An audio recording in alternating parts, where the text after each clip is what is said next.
can stay for as little or long as you want. What am I talking about? We're just going to talk about the bowls. Okay. Same as you do when you sit with your friends on the sideline and you're watching a game of bowls and you're talking about it. We're not on TV, so we don't have to worry about any of that. Am I on left side or right side? Hang on. Yeah, I do it. I do it that way. Okay. Well, I can only hear out of my left side, so. Over your left side? No, right side. Right side? Yeah. That's why I'm like. And there's a mute button, so if you need to talk to me or you need to talk to Mum, Yeah. just mute it first so it's not coming through there. And then we just put that close to your mouth. Oh God. I'll start off, and you'll be able to hear me through this. You've done it before? Yes, I have. I've done it in Newcastle. I was forced into doing it in Newcastle. You don't have to, I'm not forcing you into this. No, it's okay. I just got picked for it. You can hear me okay? A little bit. Right.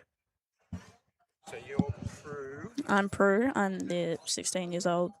U-E, and your last name? Staines, S-T-A-I-N-E-S.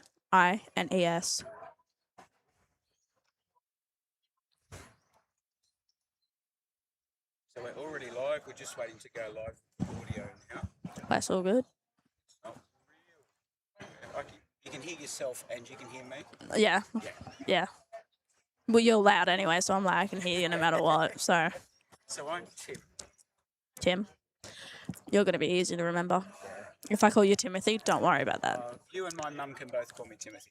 Okay, that's all right. And this is the live chat, so people will put comments in there for us. Yep. Ready to go.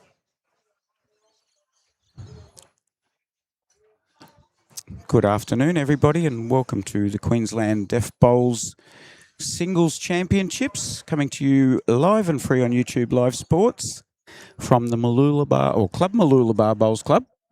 And I'm very, very fortunate. The game is about to commence. I'm very, very fortunate to have Prue Staines with me, the youngest deaf bowler in Australia and the youngest deaf bowler to make the Australian team. Yeah. Welcome, Prue. Thank you. I'm quite excited to be here. It's really good. We've got a great game coming up here with Stephen Fox from the Kawana Club up against Petrus van der Walt from the Bean Lee Club. So both from southeast Queensland. Yep. They had a couple of trial ends. Yeah, which is their training end. So they do a few roll-ups and, yeah.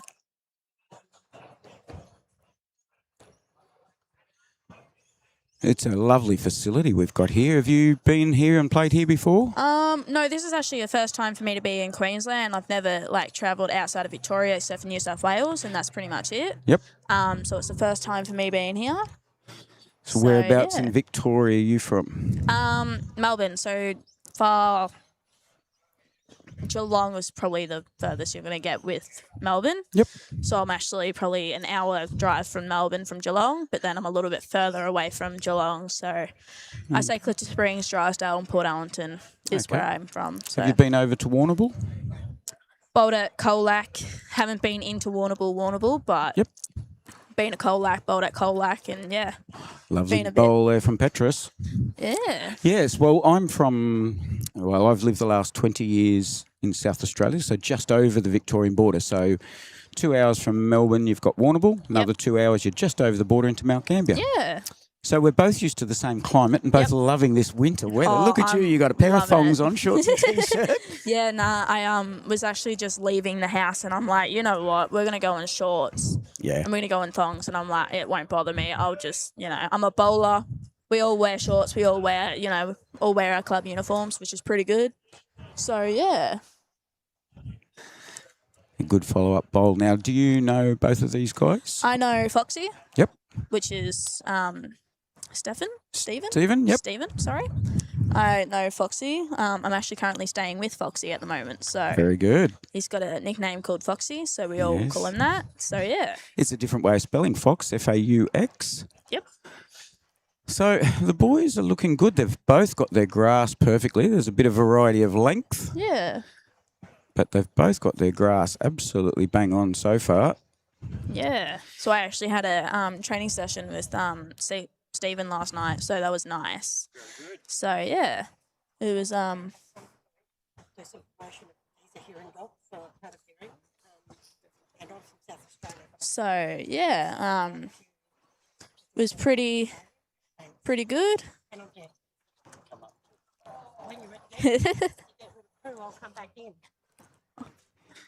Everyone's trying to get rid of me already. We're going to even have a, there's a lady who's just come up with Deaf Bowls Australia shirt on. She's got a, as we see guide dogs often for people with vision impairment, she's got a deaf assistance dog. So we'll have a chat with her as well later. I'm just meeting so many people. It's really fantastic to see such a great community here. Yeah. It's pretty actually awesome, you know, meeting so many old, like not older people, but older generation that's played lawn bowls for so long. Like, I was told that someone's played for 35 years, and I'm like, wow, I've never, you know, I've only been playing for 5 years, and I'm like, this is, you know, pretty good. It's great to see we've got some people involved in the live chat already. We'll get to those people shortly. This is the last bowl of the end from Stephen. He's one down, but he's got a back bowl, so I'm interested to see if he can take the bowl or sit. He's got the weight. He had the intention, Prue. Yeah, he sure did. But it's a bit behind, but that's all good. So these are 10 end games first. It's an unusual, it's sectional. 10 end games for singles is a very unusual process. So they're going to have one game, then they will be having their dinner break, and then there will be 2 games. So we have Linda is the marker for this game. So she'll be playing against Petrus van der Walt in the second game. So really good to see. We'll get to meet lots of people. There's 7 rinks going at the moment, and as I said, sectional, so they're all marking for each other. 21 players all up, and then then we'll have semis and so forth starting in the morning. I think it's 8 o'clock start tomorrow morning. I'm not too sure. And then finals in the afternoon. Yeah, so. And then you're going to have deaf games all week next week. Pretty stoked to play that. Yep. They can all have a bit. There's 4s on next week, so they'll all be having practice and so forth, I think, tomorrow. Yeah, I think so. 8 o'clock Monday morning, they'll be getting stuck into it. Yep. Which is really good. Maddie Harris, another one of the great commentators involved with YouTube Live Sports. He'll be taking the reins as of next week. Yeah. But, yeah.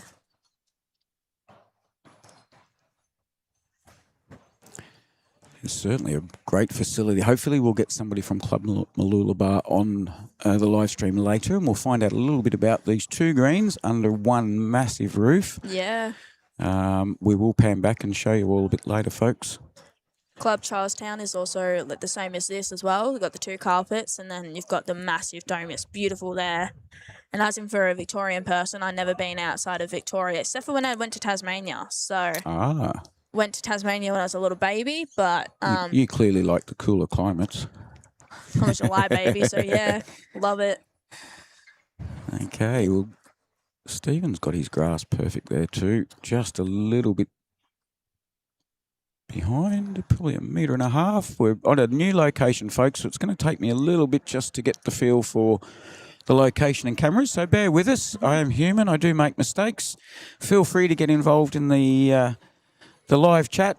Lots of people do, and let me know what I'm doing right and wrong. Great bowl from Petrus there.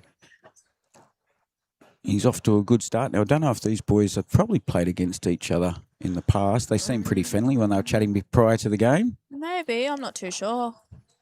So, yeah.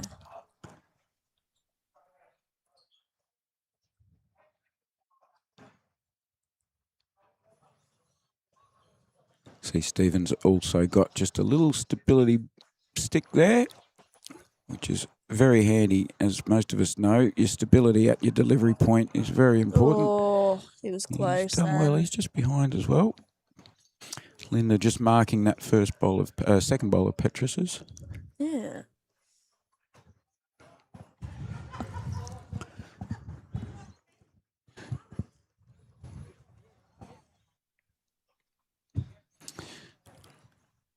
So Foxy's got the orange and blue bowls? Yep, predominantly orange. So he's using size 2s and Petrus size 5s. He's a big lad, big hands. Well, they're both fairly big lads.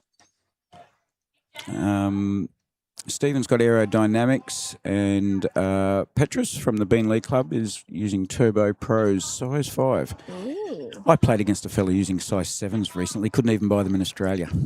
Wow. So that was at the Oz Open a few weeks ago. That was a big... And would you believe the both of us using black bowls was quite unusual to see a pair of guys playing singles with black bowls. But mine look like my size 3 XGs look like little babies compared to his size 7s. I've got XGs as well, but mine's AFL themed. So, you got the logo on yours. yeah, I've got the so I'm a St Kilda supporter. My condolences. Yeah. Don't expect me to not heckle you now. Okay. A lot of people go, why do you go for St Kilda? I'm like, my dad was St Kilda. My pop was St Kilda. Yep. My second older sister St Kilda. First older sister wasn't St Kilda until she went Collingwood, which we don't forgive her for, but that's okay. And then, you've got me, my nana, my dad, my sister. My nephew actually goes for St Kilda. I'm quite proud of him for that. So, so I'm just like, I went from having size 0s to size 2s.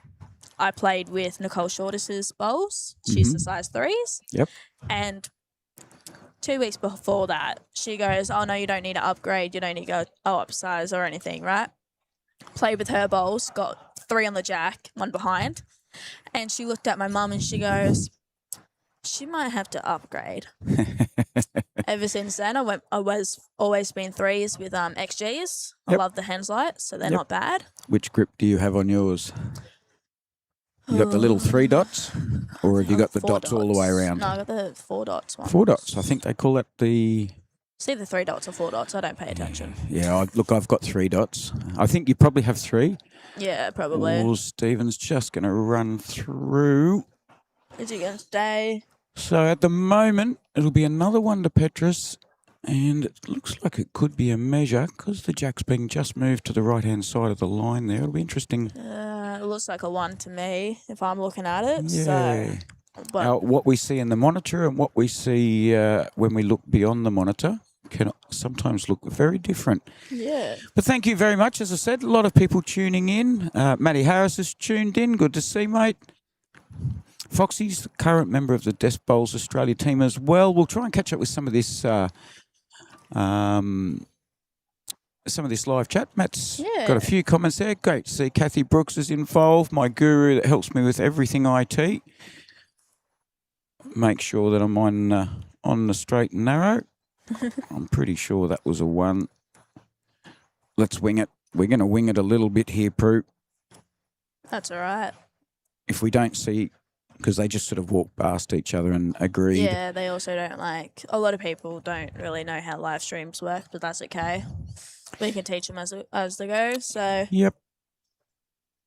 Always when I've done been on a live stream rinks too many times that I've just ignored the camera and accidentally stood in front of the camera, but that's okay. You're one of those people that everybody talks about. Great start again from Petrus there. Yeah. He's shining so far. He's got Steve under a little bit of pressure. Steve's got it. He will. Hopefully. He will. I believe he's the president of Deaf Bowls Australia, Stephen, who's bowling now. Yeah, I think so. And obviously a very integral part of Deaf Bowls Queensland as well, because he's engaged Matt and YtLivesports to run the streaming. Yeah. So he's been running around. I believe he's been a very busy man over the last week or so. Yeah, he has been. Would have had a lot to organise for this at a different ground and so forth.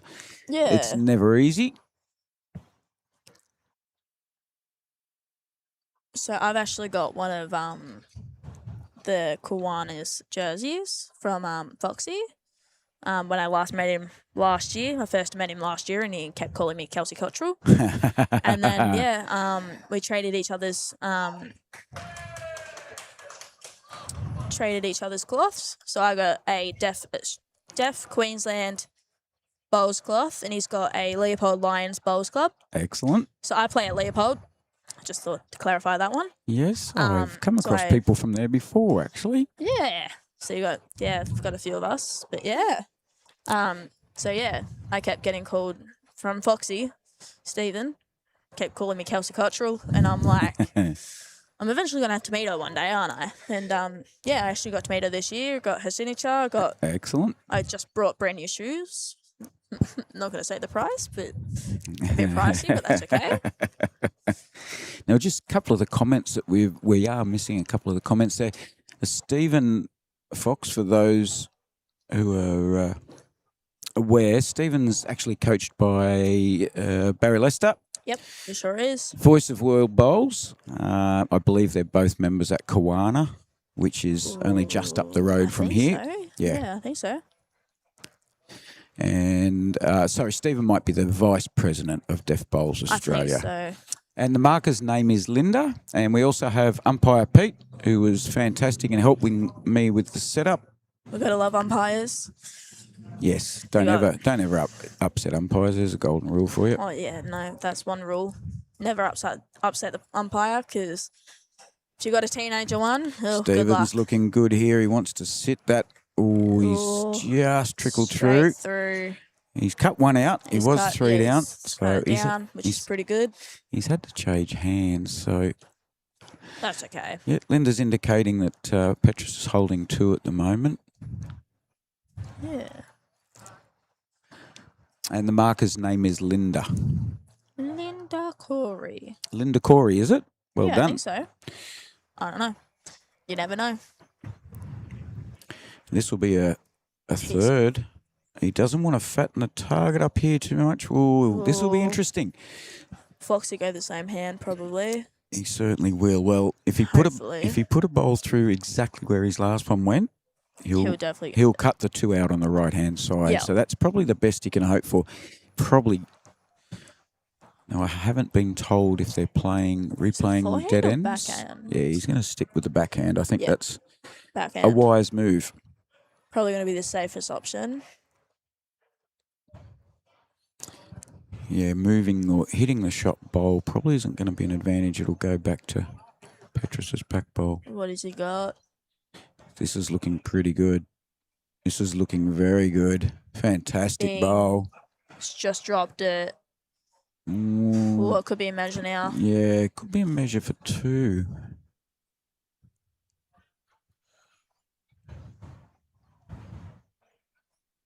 They both got a very nice delivery. Yeah, you're probably right. Look, they're already picking on me on the live stream. They're already saying you'll be able to teach me stuff. I don't know much about technology, so don't quote me on that one. That's okay. The gentleman that Stephen is, he's pulled 2 out straight away. Petrus will have a look, see if he wants a third. Yeah, he'd like a measure. Oh, no. So it's a good start. It's a tight start. Yeah. A couple of ones to start, plus this one. We'll see if this ends up being a 3, but with a 10-end match, it's a little cutthroat. It's sort of like that set play where people play two sets of 5 ends. And we'll see if we can get an indication. 2? It is 4 zip. That's lovely. Thank you very much to Linda. She's a switched on lady. I love that. Now, she'll be playing Petrus in the next game, I believe. It's very different to what Victoria does. So we don't normally have our singles mixed. We have our singles. Yes. Probably because of the limited numbers. Probably, yeah. Yeah, they've got, I believe, 21 people here at the moment. We get 7 rinks, so unless they've got some fill-in markers, it'd be 21 rinks with 2 players and a marker on each. So yeah, so 3 on each, pretty much on every rink. English. Kathy says, I don't know much either. Kathy's an IT guru. She helps with so much of the preparation that goes into this. Yeah. Matty Harris has done all the work. You'll get to meet Matt here next week. So you're playing with a team from Victoria? Yes. On next week? Excellent. Yeah. I actually play Foxy in the 4s next week. Oh, ho, ho. Which is going to be fun. It's going to be a tough game. You might send me home before, Yeah. I'll be like, oh, you got to be cruel to be kind. Yep. You just say to him, look, I'll try not to beat you by too much so to not embarrass you. Nah, I'm very excited to, be here for the last 2 days. Yeah, today's Friday, isn't it? Yeah, Friday. It is, yep. Been here for a day. So you flew up? Yeah, we did. It was first time being on a plane. Well, not really first time, but for me at this age now, yeah, it's the first time for me to be on a plane. It was a bit scary, but I had my emotional support Teddy, so I'll be all right. Excellent. And, so Now, have you Flying. been deaf since birth? Yes. Yep. I was born deaf. Yep. I was 4 weeks old when I got my hearing aids. Yep. And how we actually worked it out is my second older sister's deaf as well. So we're both the same issue. Okay. So there's how many children? Oh, we have 4. Yep. So my mum and my dad Yep. got 4. Yep. And so the third child and you, the youngest? No, me and the second child. Oh, you and the second child? Yep. Second child. There's 3 girls and 1 boy. The poor boy. Whoopsies. But that's okay. There's 9 years apart from me and him, so he's very, very, very overprotective of me. And he was a Very lawn good. bowler as well too. So Good to have a bodyguard big brother. yep, definitely. Excellent. Yep. But yeah, how I started playing into lawn bowls is my brother did it. My mum started doing it. She's been bowling for, I'll say about 8 years, 7 years. I don't know, between the two. My stepdad does it. So I got divorced parents. Lovely life. That's okay. My stepdad does it. He's done it for, I think, don't quote me on this, but I think more than 10 years, maybe? I've got no idea. And then you got me as the youngest one. That plays for 5 years. So I actually started at the age of 9. I was bowling. I was practicing. I wasn't playing pennant. And I started playing pennant at the age of 12. So And it went from there. yeah. And look at you go now. Yeah, I know. Quite happy. Won a nationals. Made the Excellent. Australian team on the first year, and I was just like, oh my God. That's a really good. Look, I wish I'd started at your age. Yeah. I only started 15 or so years ago, so around about the 40-year-old mark. Wish I'd started earlier, and I do encourage anybody that's out there watching. Yeah. As Prue said, the younger you start, the more comfortable you feel More with the confident. better players Yeah. much earlier. That's how I started. I was playing with the most confident people. Yeah, had a few up and downs, but that's okay. I had my mother as my skip for the first game, and it was not so great. Played at Anglesey, which was sort of fun, if you know the Anglesey ways in Yes, it Victoria. Could be a tad windy. Oh, it was horrible. Green was perfect, but it was horrible just playing on the first game. I wanted to play at home at Drysdale, so I started off at Drysdale, and then I went to Leopold. Great, And great bowl ever from. since I stayed at Leopold, I've got better coaching. I was in the lowest division. I went up to Div 5. And then, yeah, I've been in Div 5 for the last probably a year and a half, I say, for the last season, I say. Yep. And, yeah, it's just been bowling, like, non-stop. It's like, it's what I want to do half the time. It's just go and bowl. I Yep. don't want to be at school. I just go and bowl. It's very good. Very good for people in a lot of ways. Yeah, sure is. Stephen's close. Will he be close enough to get his pants over? Linda's having a look and not indicating too much at the moment. Is it the 1 or the 2? Yeah, he's offered it to him, so it'll be a it's 1. So what we'll have to do now, we'll have to concentrate. We're going to try and concentrate on commentating the bowls. We'll tell people about us later. Yeah, all right. We'll that's tell fine. everybody about us and how good we are later on. I'm guessing from what I'll let you have a guess. I'll have a guess. The speed of the green does look very slick to me. Having said that, I've been playing on grass greens in Brisbane the last few weeks with the rain we've had. It's been so I'm guessing we're looking at least 16, 17 seconds. I'm pretty sure Foxy actually told me, the one behind us is 16 to 17 speed. Yep. Well, there you go. I guess correctly. So I think I like that. this one is probably the same or a little bit less. You never know. Yep. So, yeah. They look like very, very similar products. The one behind Yeah. is probably a little bit more... Faster. It's probably got a little bit of fluff to it. Yeah. So- It's actually nice bowling on that one. I actually felt comfortable bowling on it. And I'm like, this is nice. So, yeah. So it's a woven carpet, folks, under roofs. Lights pointing up towards the roof, as you often see under these circus tent type roofs. Yep. The sun has set now. We've got very, very good conditions. Not a breath of wind. We're in t-shirt and shorts. There's a few people wearing pants. We're a But bit spoilt. Yeah, Yeah. there's a lot of people that just wear longs anyway. I'm not. I'm normally a skirt person, but Stephen's looking good here. He'll be happy with that. it'll be a good confidence booster for him. We got a little bit of a breeze, not a lot, but you can't really feel the breeze, so.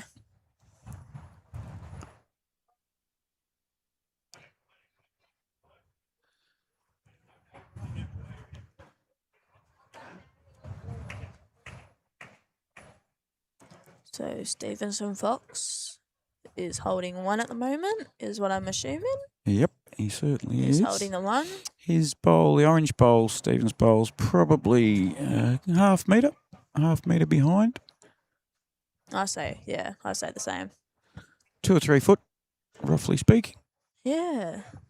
It's funny how we still use the imperial system with bowls. No, look, Matty, the green looks extremely true. I I'm standing here. I haven't had a bowl in it. I could not fault the appearance of the surface at all.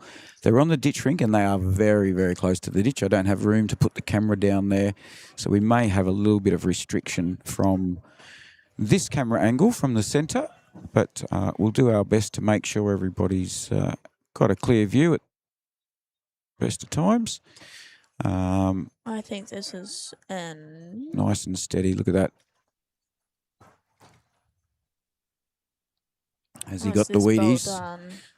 He's improved his weight a little. It may cause...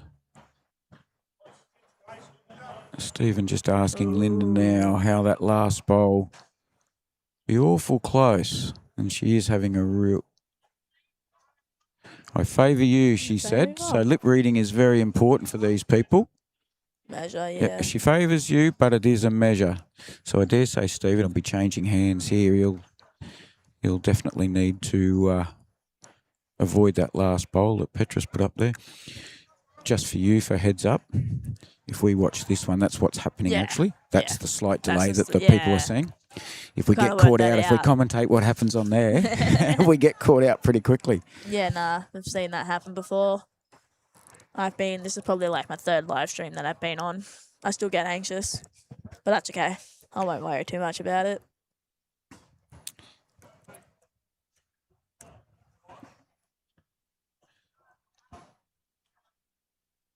Matty Harris, I think this is the 6th then, my friend. 6? Looks like they've done like 5 already. And I'm sorry for the size of the font. We will sort that out in the break.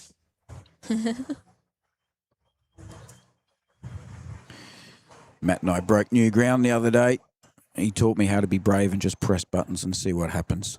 Kathy's been trying to teach me that for 6 months. Yeah, no, It's easy to be a tad nervous. You don't want to mess anything up that you've already got set with your... Foxy off to 1. Did Fox get 1 or no? No. It was another 1 to Petrus in the previous end, so that took him to 5. That is true. So Stephen would love to trail this jack even an inch or so because Linda the marker said it's very close. She favours his, but very close. So amazing, making eye contact, making sure that they speak clearly so that the lip readings benefit. Nice. Oh, 1 more week, Bix Stephen. 1 more week, Bix, and you'd be there. So that one won't be needing to be measured. I don't think. Well, you never know. It could be a measure. 1 in a measure, I say. This is that nervous moment for a player. It's just being told by the marker, I think you're holding shot, but it's a measure. And then they both come up and have a look and pray that the marker judged it correctly. You never know. Yeah, a lot of markers say, tape measures coming out just for the honesty's sake. I like that. No mucking around, walking around, doing all the... doing all those things. No, can't handle that. I like to see them get straight into it. And there is time limits on these games, folks. Is it 50 minutes or 1 hour per game? We're at the 42-minute mark now by the look. So singles are always weird because it's different states, it's different ways. So for us Victorian ones, it's for our first games that we play. No, it was Petrus's bowl that was shot. Oh, That'll be a bit disappointing, but you can only do what you can do. He's not happy. Understandable. Yeah. So, as we mentioned, folks, this is the Deaf Bowls Queensland State Singles Championships. not to be mistaken for the National Deaf Bowls Championships that's commence on Monday morning. This is singles today, and there'll be 2 separate links for tomorrow, starting at 8 a.m. tomorrow. This one tonight will go till 10 p.m. So sectional tonight, 3 games. So each player gets 2 games, and they mark the other. Tomorrow we'll be into, I think, quarters and semis, and then finals will be the afternoon. Day off Sunday. Yeah, so tomorrow there's 2 separate links for people to tune into. And then, two links for tomorrow's games, the semis and the finals. So stay tuned for that. It's all on YouTube Live Sports already. If you haven't been there before, go in and subscribe. It's great because it gives you a heads up what's coming up. You can look at the program just like you hit your guide button on your TV remote. You know exactly what's going on. If you're that way inclined, none of this costs anything, by the way, folks. If you're so inclined, go to the YouTube Live Sports page and also subscribe. Once again, it costs you nothing. And you can get involved in the live chat. There's a little white button that says live chat. You go in there, you can type messages, you can stir me up, remind me when I've made mistakes and so forth.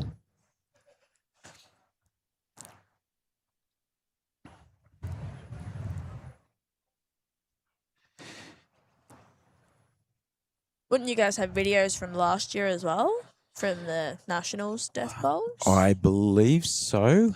I'm not too sure. Matt would be able to tell us about that. I know Matt came across Stephen down in Charleston.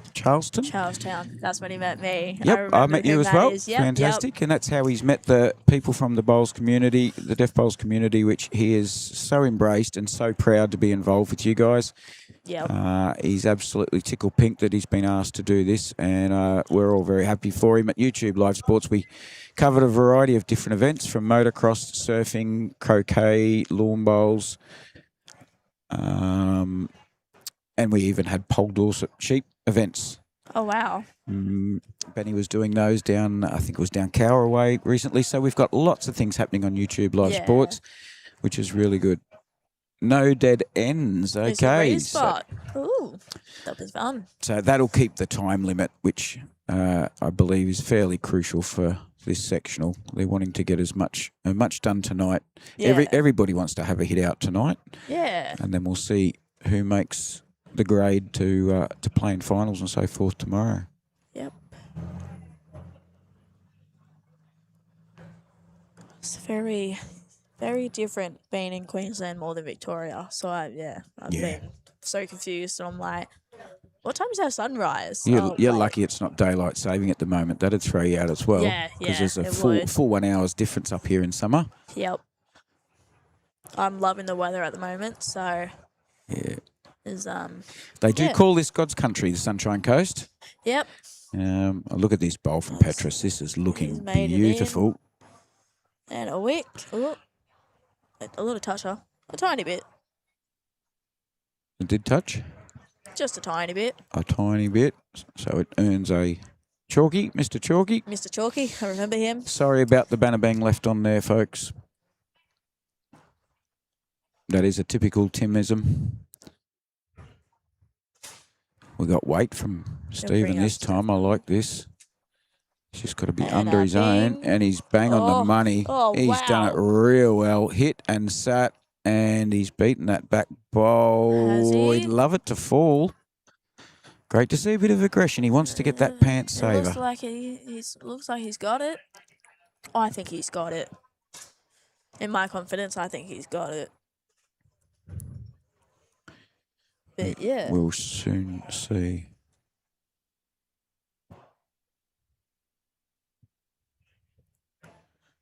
This one's on a nice line. Will it be enough?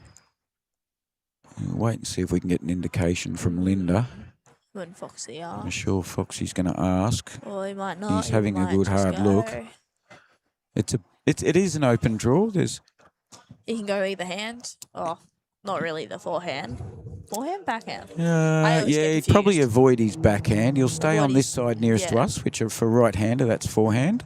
So if it's coming on the right side, if you're crossing over, that's your backhand. Yep. I still won't remember that, but it's okay. This is a chance to practice it. when you've got to say it to people that are listening at home. So helps you remember that's how I learn. I sort of just gone. He's looking pretty good here. Is he going to touch it? He would love a toucher here. Oh, yes. And I think that's a fantastic bowl in a lot of respects, because that's probably just moved it across to his other side. He's looked at his watch. I take back what I said before when I said they've been going 42 minutes. That must be counting down. We're at 36 minutes now. Must be counting down. That's just a fantastic bowl, that last one. Yeah, it was. Happy for Foxy.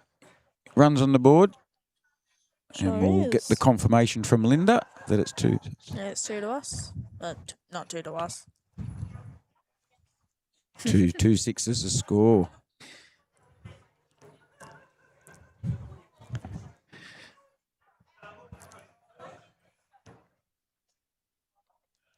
I love Stevenson's shirt with the Thor on the back. Well, I call it Thor, but I don't know what it is. It is. We'll zoom in there. We'll get a bit of a look at that for people.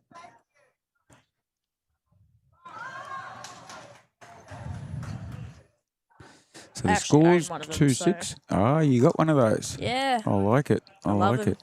I'm a big fan of checking out different shirts. So now Stevens finally got the jack for the first time in this match, and he's straight away gone to the tee. Yep. Unfortunately, I think he's thrown this one in the river. But it will be a challenge for both of them at the moment. That's a substantially longer end than it has been previously. So we'll just see how they go.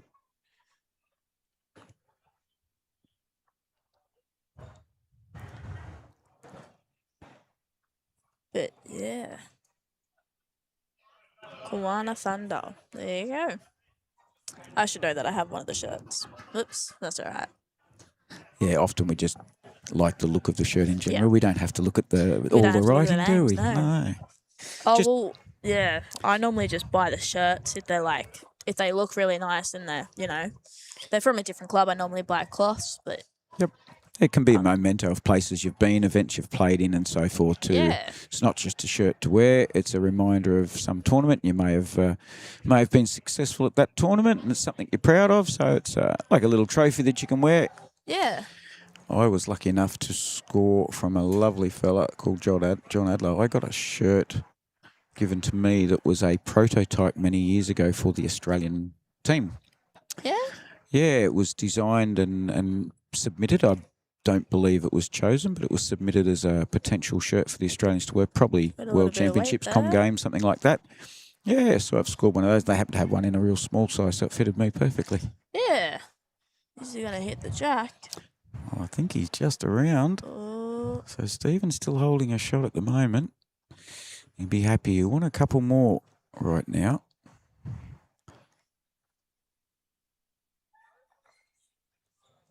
Should probably change the scores around.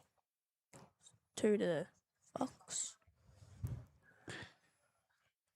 2 or 1? Yeah, 2. 2, and I believe they've finished 8 ends now.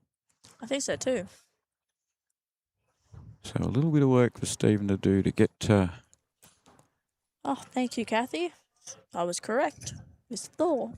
It is Thor. Yep. It is Thor. Stephen with another good bowl here. He's definitely finding his straps now, Prue. I like this. Yeah, sure is. Yeah. I'm a big fan of a close game. I have no bias at all towards anybody out here. Yeah. I know you as good as anybody else that's here right now, and that's because I've spent half an hour with you. Had a little bit of contact with Stephen over the last few weeks. Really nice Is guy. Petrus going to reach? I don't think he is. It looks very close now. Yeah, Stephen just asking for a bit of confirmation here. Oh, I think it's don't blame. Yes, she's confident that he's got 2 this time. No measure required. Oh, that'll be nice. He wants to just be around that last bowl. If he can be a nuisance, he's going to stick to his backhand on our side. So his arms crossing his body. So that's backhand. Look how steady he is, Prue. Isn't that good? Yep. Really, really very good, nice delivery. I like that. He doesn't want to take the jack back. That's his only concern at the moment. If He's this probably sits going on to go his back own, where the other bowl is. he'd love it If he too. stops. Bling. It'll be 1 in, 1 out. Or it could be three. Or he may have 3, He yeah. may have 3. You never know. Petrus hasn't asked. I wonder if he'll use a bit of weight. His arm's swinging like he might be. No, draw weight, but he'll be reaching. Hopefully. I'm not favouring anybody, but yep. Has he made it? Oh, he's very close to his own previous bowl. So I'm guessing if Linda was correct with her guesstimation last time, it'll be 2 or 3. If it's a 3, help Foxy out a little bit. We're going into a one-shot last end. We'll see how many kicks away. He's kicked away those 2. I think it's... He's happy with those 2. I would measure it. They're discussing.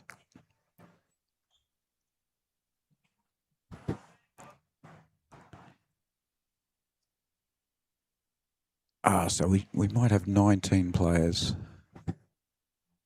And I'll just get a confirmation from Linda as she passes by.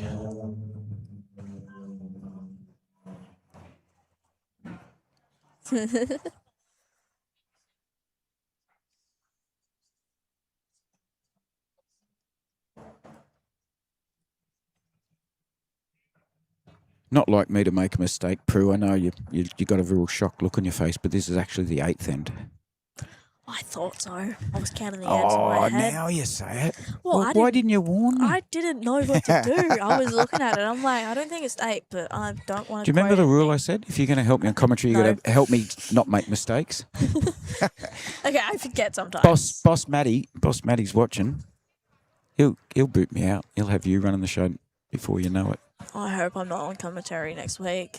I'll run away before he gets a chance to see me. No, see, that's why you can't be nasty to me today. You can't pick on me because I might be up helping Matt next week. Damn it, I'll have to run. Look, banter's a big part of the game. Good start from Stephen there. Banter's a big part of the game, and I think it's really important. It's that bond and meeting so many different people from across the country. And like you said, at 16, you're meeting a lot of people much older than you. Yep, definitely. Just embrace it. I spend a lot of time at bowls playing bowls with people the age of my parents. Yeah. But obviously there's a different respect from mum and dad because look at that bowl. Another toucher from Petrus there. Chalky. It is. I spend a lot of time with people my parents' age, but I don't think of them as being that 20 years older than me. They're mates. They're mates that are in their 70s. Friends. Some of them are in their 80s. Yeah, definitely. And likewise, if you and I were having game together, we'd be talking like we are now. Yeah, pair of mates having a game I of wouldn't bowls. be listening to you. I'll be too busy, like, not even looking at you. So I bowl without my hearing aids, so I'm like, I won't hear. I'm glad you clarified that because otherwise Kathy would be saying, that's all right, nobody listens to Tim. So. Oh, no, I will not have my hearing aids in. I'll be locked in and I'll be just focused on my bowls. So we actually have to, well, I don't know if they're playing without their hearing aids right now or not, but you never know. Foxy had his in before, I noticed, but I noticed a lot of hand gestures and the what do you call it when somebody's being careful how they when they speak? So lip reading. So the lip reading. So you're moving your mouth in such a way that it makes it easier to lip read. Is there a name for that? I'm not really sure. I'd have to look at my mother. I don't know where she is, but that's okay. I'll find her. Yeah, it's like people talking slang to pronouncing things very carefully and slowly. If they know somebody's trying to lip read, you just adjust. Yep. So I normally lip read. So that's why a lot of people just look at me and they go, "Why are you looking at my lips?" And I'm like, "So I can hear you better." Yep. Exactly. So Stephen's third bowl, he just got bumped out the way with the last one. He's changed over to his backhand. So there hasn't been as many bowls down this other side to us. Look at his grass is brilliant. Oh, it is. Being an off-centre jack, his grass was lovely there. Not easy to do, just making that little adjustment. Oh, thanks, Kathy.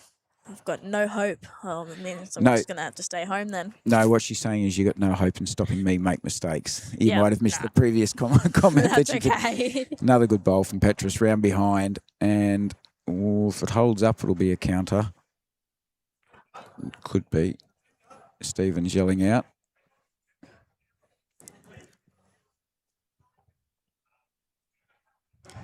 Got a discussion happening here. Ooh. I love a close game, Prue. So do I. The boys are just asking how many ends have we played. And she just told me as she walked past last time they've played 7. Ooh. I can hear the conversation, but I can't see it. Means I'm not hearing. They got their faces away from us, so yeah, they probably just want to know the scoreboards are being done on all the other rinks, and unfortunately Linda may have forgot. The players sometimes can do it too. Yeah. Just to give them a heads up and a reminder, because it's easy to get so engrossed in the game that you forget. Yeah. I came from South Australia playing 25 ends of pennants, came to Brisbane, they played 21. Somebody will say it's 15 ends. I think, oh, plenty of time to go. Next thing they go up and back. Yeah. And it really caught me out because I'm so used to that longer period of time. 25, yeah. It's like your muscle memory with your bowls. You just get used to particular things automatically. Yeah. So that's good that they've taken the time to call Linda up and just touch base. And it is a very important stage of the game, obviously, with up and back after this end. Oh, he's going back on his backhand. He's definitely put some extra wheat bix on this one. Slow down, Yeah, slow down. he's turned his back. Not happy about that one. They're having a conversation. Yeah. It'll be on even ends, so they'll go back down there. Now, Petrus is just asking up or down. He's definitely up. It's how many? My guess is 2+. Yeah, holding. She hasn't indicated. He only asked if he's up or down. So that's an old thing that umpires always did. You could only ask yes or no questions. Yep. And I believe that's still true. And you could ask if you were holding shot. So because he only asked, "Am I holding?" She answers yes. So she had the fist up, the closed hand up in the air, saying yes, you are holding. If he asked, "Am I holding too?" then she can say yes or no to that as well. Yep. Yeah. See, Kathy apologised. That's all right, Kathy. I don't mind. You can sledge her too if you like. No. Be on my team, or you can go girl power and stay on her team. I'm not on anyone's team. No. Smarter than the average bear, you are. No, I prefer to stay out. I'm like, nah, not my drama. I'll run away then. But yeah. Do what I do. You just pull the pin out of the hand grenade and throw it in and let the other people fight it out, see? I'll just walk away. Not my business. I'll just walk away. Beautiful. So conceded 2. Yep. Petrus is going to take the 2. So we've got a 3-shot difference, up and back. Yep. This is starting to hot up. Be interesting to see what Petrus does now with the length of the end. We'll see what happens. Ask his position, please. So there you go, folks. We've got singles, the Queensland State singles for Queensland Deaf Bowls today. Tomorrow morning there's a link on YouTube Live Sports, and then tomorrow afternoon there is another one. The National Deaf Bowls, Australian Deaf Bowls titles will commence on Monday morning. There'll be separate links. They're already on YouTube Live Sports if you want to go in there, and you can set a little reminder already. If you want to watch all the nationals from last year, you sure can. They're there. Matt actually clarified that which was helpful. Yep. So, yeah, that means you can watch my grand final that I won, that I'm proud of. Excellent. But, yeah. The boys coming down just to confirm now. Yep, they've played 8 ends. Up and back. Yep. They're onto it. That's good. Look, it makes a lot of sense just to make sure that you get all that confirmed. It is, Matt. Position, please. That's a traditional old question you could ask a marker in a game of singles. Position, please. Well, they'll often hold up a fist or downward. Or downward, yeah. Yep. and all hearing devices. So normally in nationals, you have your hearing aids out. Ah, okay. Without fail, you cannot take them out. Even in states, you cannot have them on. You have It's to have them out. considered performance enhancing, perhaps? Could that be the reasoning there? I never know. I don't know. I just prefer playing without my hearing aids. So when I first started... Is that just a comfort because the hearing aid, the way it feels in your ear, or you don't want that background noise? I don't want the background noise. Excellent. Great to hear an opinion of somebody who uses hearing aids. Yeah. Because I tell you what, the average rank and file bowler like myself gets quite frustrated playing with my mate Keithy Dowdle. And I play a lot of bowls with my mate Keithy Dowdle, and he'll say, "Oh yeah, I heard you." It's like, well, how come you played backhand instead of forehand? Yeah, no, hey. So and I will even tell you, next week it is going to be so quiet because no one will have their hearing aids in. They won't even hear you talking. It's actually really quiet. So, as a hearing person, I don't know, but, I call you guys hearing persons, normal persons. Yep. You guys actually hear everything. As in, for us, we don't always hear a lot of things that a lot of people do. Yep. So if we have no hearing aids in, most of us can't hear. Yep, at all. As in, pretty much. For me, I can't hear without my hearing aids. Unless if I'm in the water, I'll hear you, but I won't pay attention. I'll just keep going with the water. So, Petrus has just put in another ripper there. Sorry to cut you off. That's all right. Well, that's a good point. And you find a lot of hand gestures are used then. Yep. That's the case. Yep. No, great to get your perspective. Yeah. You're a wealth of knowledge at 16 years of age and a national team bowler. And did you win a national title or a state title? National title. Wow. At 16. How much do you charge for lessons? Me? Yeah. I don't charge. What? I don't do lessons. Good. I'm not teaching anybody I want lessons from somebody who's a national champion. That's what I'm saying. Nope. Have a look at this. Busy. Check this one out, Prue. Has he got it? Oh, no. Awful close. Look. Awful close. I dare say Petrus is still holding. Yes. The indication. And now he's asking how far out's my bowl. So he pointed himself, put two separate half fingers a bowl, in apparently. Yep. There you go. Great hand gestures and communication between these players and the marker. Yep. I like it. What's he going to do? So he's a left-hand bowler, and Foxy, Yeah, he's right-handed. Right-handed, yeah. Yep, so both playing down this side. It's Petrus's forehand and Steve's backhand. Yep. Have a look at this. It'll be the same for me. Ooh. I'll give very you close. Have a guess, Prue. What do you reckon Stephen's going to do here? Well, I think he's either going to draw in or he's going to do a very heavy shot. As in for me, I would draw in. But I'm not bowling, so it's not me. Yep, he's sticking to his backhand. What he'll probably be trying to do is what we call a weighted shot or a hit and sit. Yeah. He wants to hit either of those two front bowls. In the perfect world, he'd love to go between those two bowls. Hopefully. And he'd love to trail the jack anything up to 30 centimetres or perhaps even a little more. What's he doing here? Because he's gone heavier than he probably needed. So that's a good sider. He's still got one more bowl. Still got one more. Good sider for him, though. I imagine Stephen's played on this green quite a fair bit, being his own club's only just up the road. So this would be his pennant. Yeah. One of his pennant opposition team clubs, I'd imagine. Will Petrus cover the... He would dearly love that to be behind, and he hasn't. Looks like Jake length. So Petrus holding 1 or 2. Looking at it, I don't know. Stephen's having a good hard look from up on the bank here. He's keen. He really needs this. A trail here. A trail here for 3 will give us an 8-all scoreboard. The third bowl. Okay, third bowl, second bowl. Which one? Or first bowl? He just said, what about the third bowl? She indicated probably just less than a metre. Yeah. So he's, just a little bump here.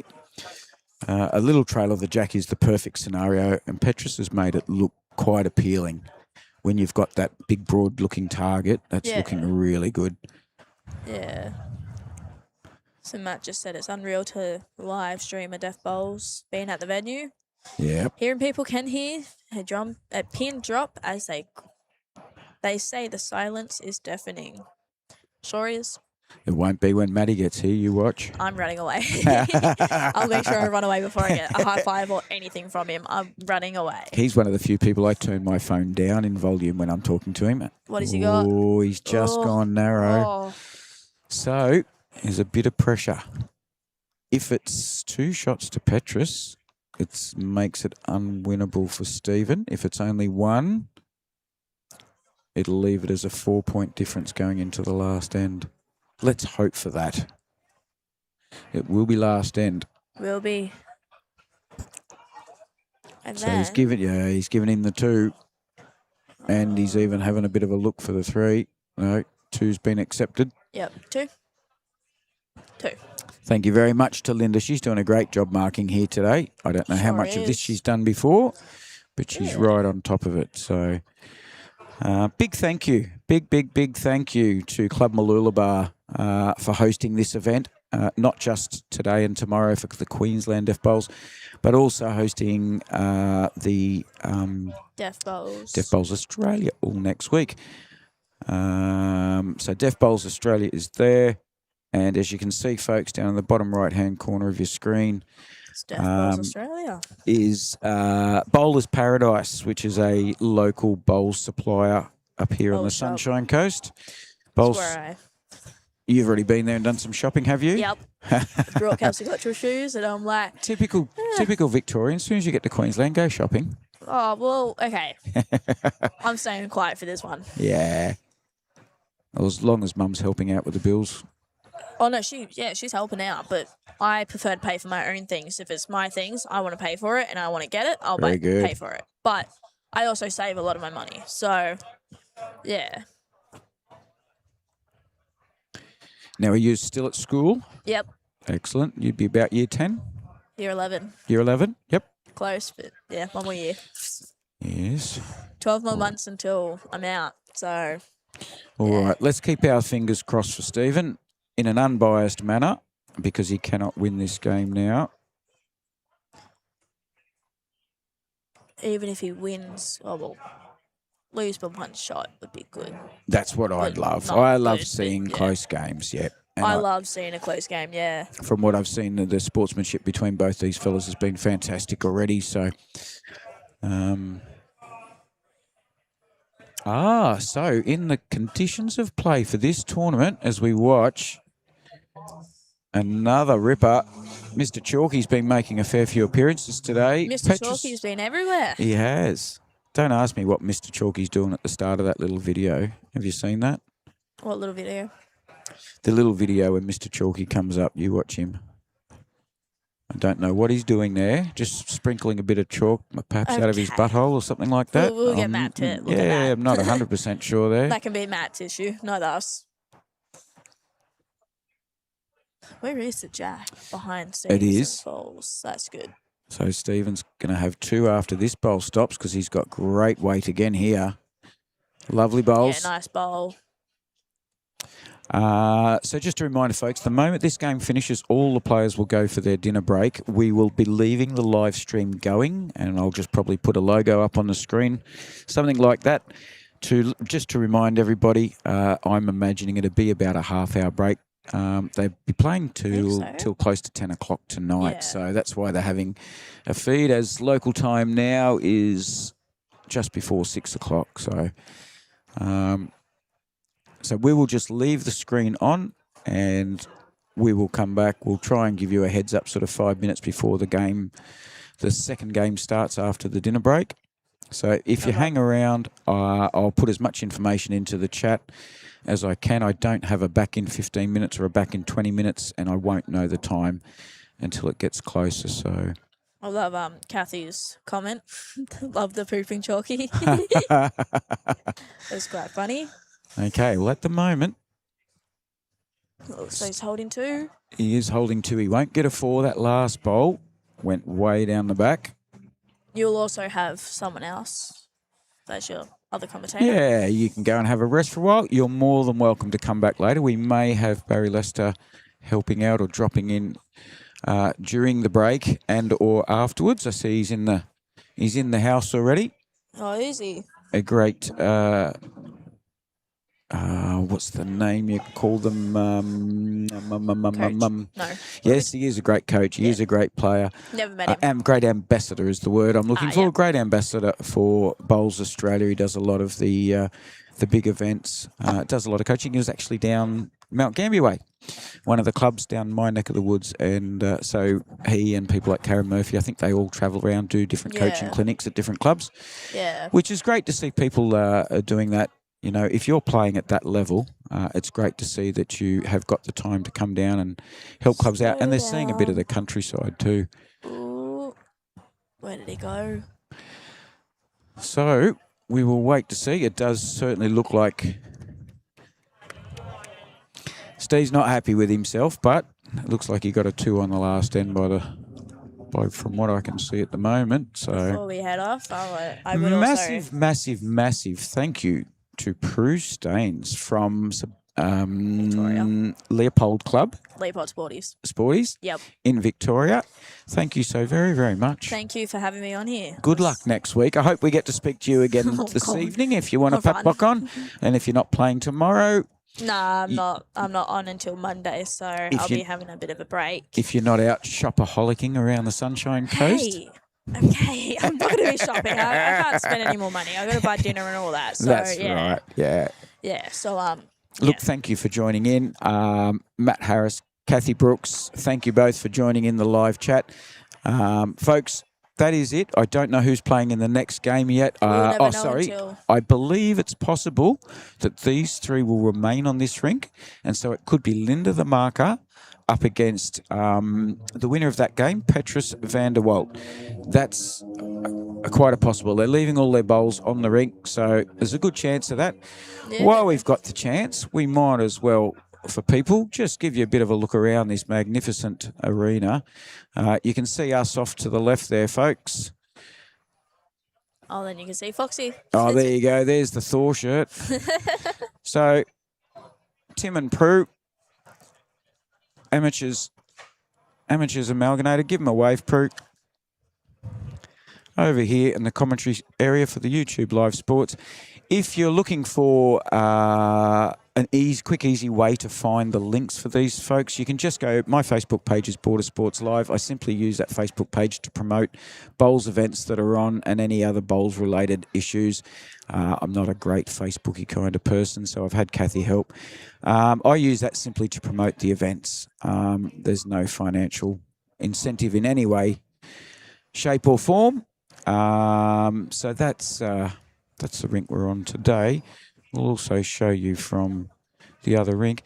So if you're just watching the bowls and you want to get a look at it on your phone or your tablet or your computer, whatever, it's very easy. On your phone, go to Border Sports Live. It's one press on a button. When I'm teaching people like my parents and older people, it's very easy to do it on your phone. You simply press the link that's in the Border Sports Live page. Also on YouTube, Live Sports has a Facebook page. You can do it the same way. If you're using a television, YouTube Live Sports is the best way to do it, but you won't be able to get involved in the live chat from your TV. The one that I, like when I was watching all the live streams last year, I just went onto YouTube, I just searched up Deaf Bowls. Yep. Deaf Bowls, I can't fully remember it, but I always searched up Deaf Bowls live stream, or I researched on YouTube. Yep. YouTube Live Sports, and yeah, it gave me the live stream straight out. So you can always type it in what you're looking for. So yeah. Excellent. Well, look at this clubhouse. You can just see the clubhouse in the far that's the clubhouse all background there. Yep. All right, folks, I'm going to leave this on here. I'll make sure it's not on us. I'm going to put a banner like this one up on the screen. I can't tell you, folks. I'm only assuming it's going to be about half an hour. If I get a chance, I'll be back to give you a heads up about 10 minutes in advance. I'll see if Barry Lester was planning on doing any demonstrations. So I will come back in a minute. I'll give you an answer to that. When I know the answer to that, I'll also find out roughly how long that we're going to be waiting for a lunch break. Thank you very much, Prue. Thank you for having me. Been an absolute pleasure. Absolute pleasure. Folks, I'll come back in a couple of minutes and I'll let you know what we're doing during the break. So stay tuned. Thanks for joining in. Very much appreciated, everybody. Speak to you soon. See ya.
Okie dokes, boys and girls. We have a bit of an update. It is a full 1 hour break, so I believe it'll be 7 o'clock. It's 6:05 now. It'll be 7 o'clock that the next game starts. And that game will be between Petrus and Linda. I don't have her full name yet. Linda, that was the marker. So those three players will remain on this rink, Rink 8, the live stream rink, for the evening. Barry Lester is here. He may be joining in commentary this afternoon. We're not going to have a demonstration through the hour that we're having this break. So you'll get what you've got on the screen now. It's not too boring. There's no real noise around the place, Maddie, so I don't think I'll leave the audio on just in case somebody walks past and says something inappropriate near the headsets. I will... now, we're also going to have Sue, who has the deaf support dog. She'll be joining us in commentary this afternoon and the later games this afternoon as this evening as well. So there you go. Yeah, so it must be Linda Corey. Thank you very much, Matt. I see that on there. Great job, mate. Kathy probably would have Googled it and told you that. Hope you've enjoyed the first game, everyone. It's been a pleasure. The spirit amongst everybody here at the moment is fantastic. They're all going in for a feed, so I'm going to go do the same. We'll see you all in about 1 hour, so 7 p.m. Australian Eastern Standard Time. And we'll see you then, folks. That's as easy as that. Chat soon.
Well, good evening, ladies and gentlemen. Welcome back to YouTube Live Sports broadcast of the Queensland Deaf Bowls State Singles titles.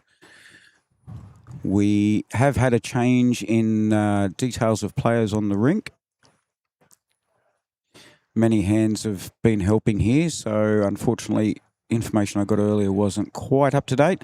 It's a very special welcome into the commentary area for Barry Lester from the Kiwana Club. Welcome, Barry.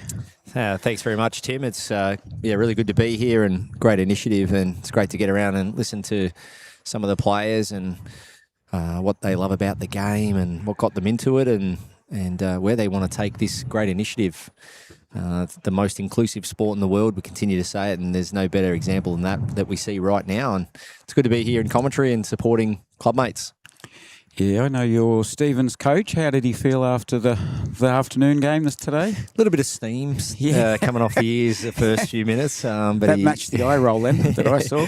That's pretty standard. But no, he works on the mental game as well quite a lot. We quite often talk about those first initial minutes to have a bit of debrief and then move on to the next game. And he's moving on to the next game now. He's marking over there, so he's having a bit of downtime, and I'll have a chat to him before his next game. But yeah, Foxy, he wears his heart on his sleeve. He puts a lot into the game. He trains a lot, and Caitlin Inch and I help him down at Club Kiwana, and we've changed his delivery a fair bit.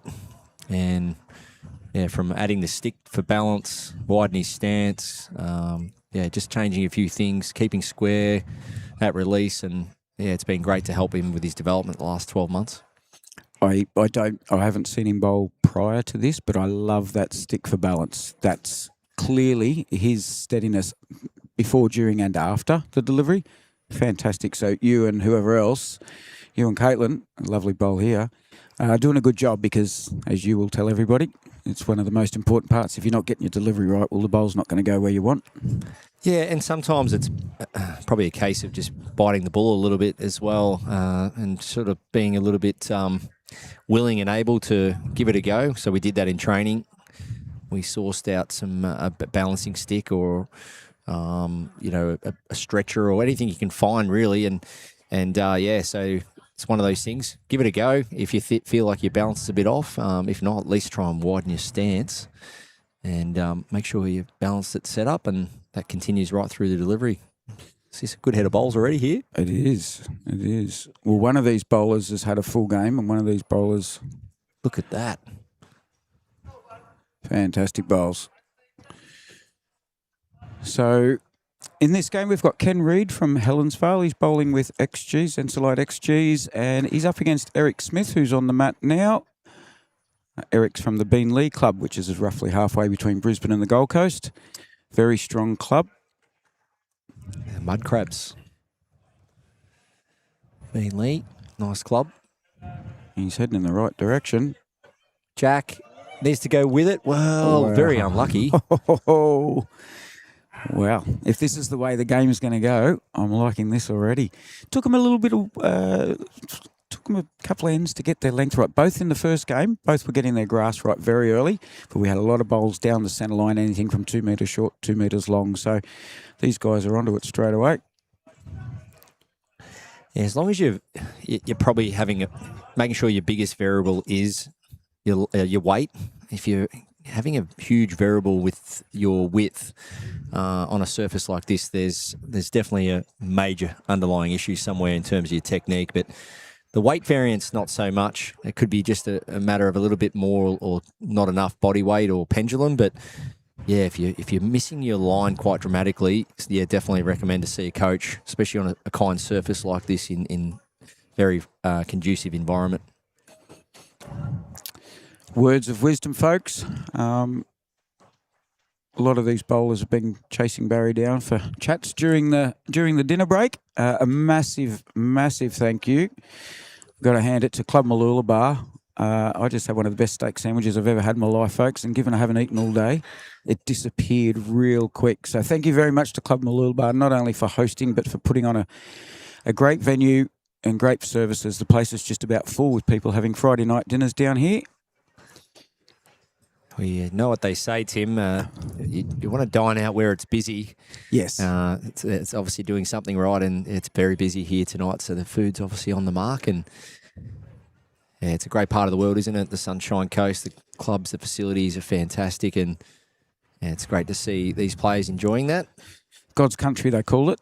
I've known that. We moved up from Sydney in the 80s, where a lot of New South Wales people did, and this, we were told very quickly, this is God's country. Yeah, Ken, nice starter there. About a yard heavy down the middle, though, so good signs, getting the line early. Yeah, it's a great part of the world. I've been up here just over a year, and a lot of nice golf courses too. So it's quite distracting in a way. I'm almost swinging a golf club more than a bowl at the moment, but yeah, it's a great area to get out and about and enjoy the sunshine. We get a lot of bowlers, a lot of former golfers that do turn to bowls, actually.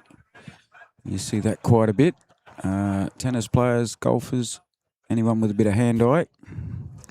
Yeah, I'm the complete opposite, having played bowls for 30 years, starting very young, but I've got a goal to eventually hopefully be a high single handicapper. When I say single handicap to people, I don't want them to start thinking 1 and 2. I'm talking 9.9. I'll take that. But it's going to take a lot of time and effort, but I'm really enjoying a bit of golf these days. Where are you at with your handicap now?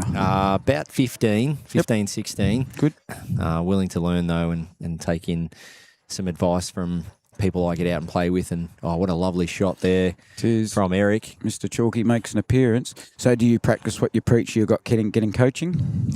Yes, I've got a couple of people in my circles that help me with my swing and all that, and definitely staying in line with the mental game like I try to in bowls, staying in the right zone of mind. When I don't maybe play the right shot in golf, I tend to think about how I'd react in bowls. And yeah. It's hard not to overlap. You can go from badminton to tennis to squash. It's very hard to make that adjustment to the muscle memory, but it's the strategies and so forth are going to stick with you. If you like to put your opposition player back into the baseline and so forth, it's lots of different things to consider. Yeah, very true. Look at this. Got a reply here from Eric. He's gone heavy with his first and then gone dot with his next two. And he's put the pressure right on Ken here. Now, just to remind people, it's a 10-end match. This is sectional, so this is round 2. I'm not sure who played the previous game of this one and who was marker, but 10-end match, no dead ends. The bowlers cannot come to the head even after their third bowl. So they are relying on communication skills for people that are hard of hearing or deaf. We got another ripper. He's kicked a 6-pointer, unfortunately. Kenny Reid, he did everything right there. I bet Eric took a big deep breath. Oh, absolutely. Eric's I did. got a big grin on his face right now. Like, thanks for missing that. It's funny, Tim, though, if Ken tried to do that again, come down through that hole with that weight was perfect. Jack for 3, sit the ball and stay for shot. If he wanted to do that again, he'd be out of here all night. Yeah. Yep. It's a good format. I like that. It's good. And it's keeps nearly everyone getting to that sectional cutthroat BPL style where they have 2 sets of 5 ends. It's so short for anybody that doesn't play bowls. If you drop a 3 or a 4 in this game with 10 ends, it's a difficult comeback from there. So lots to consider.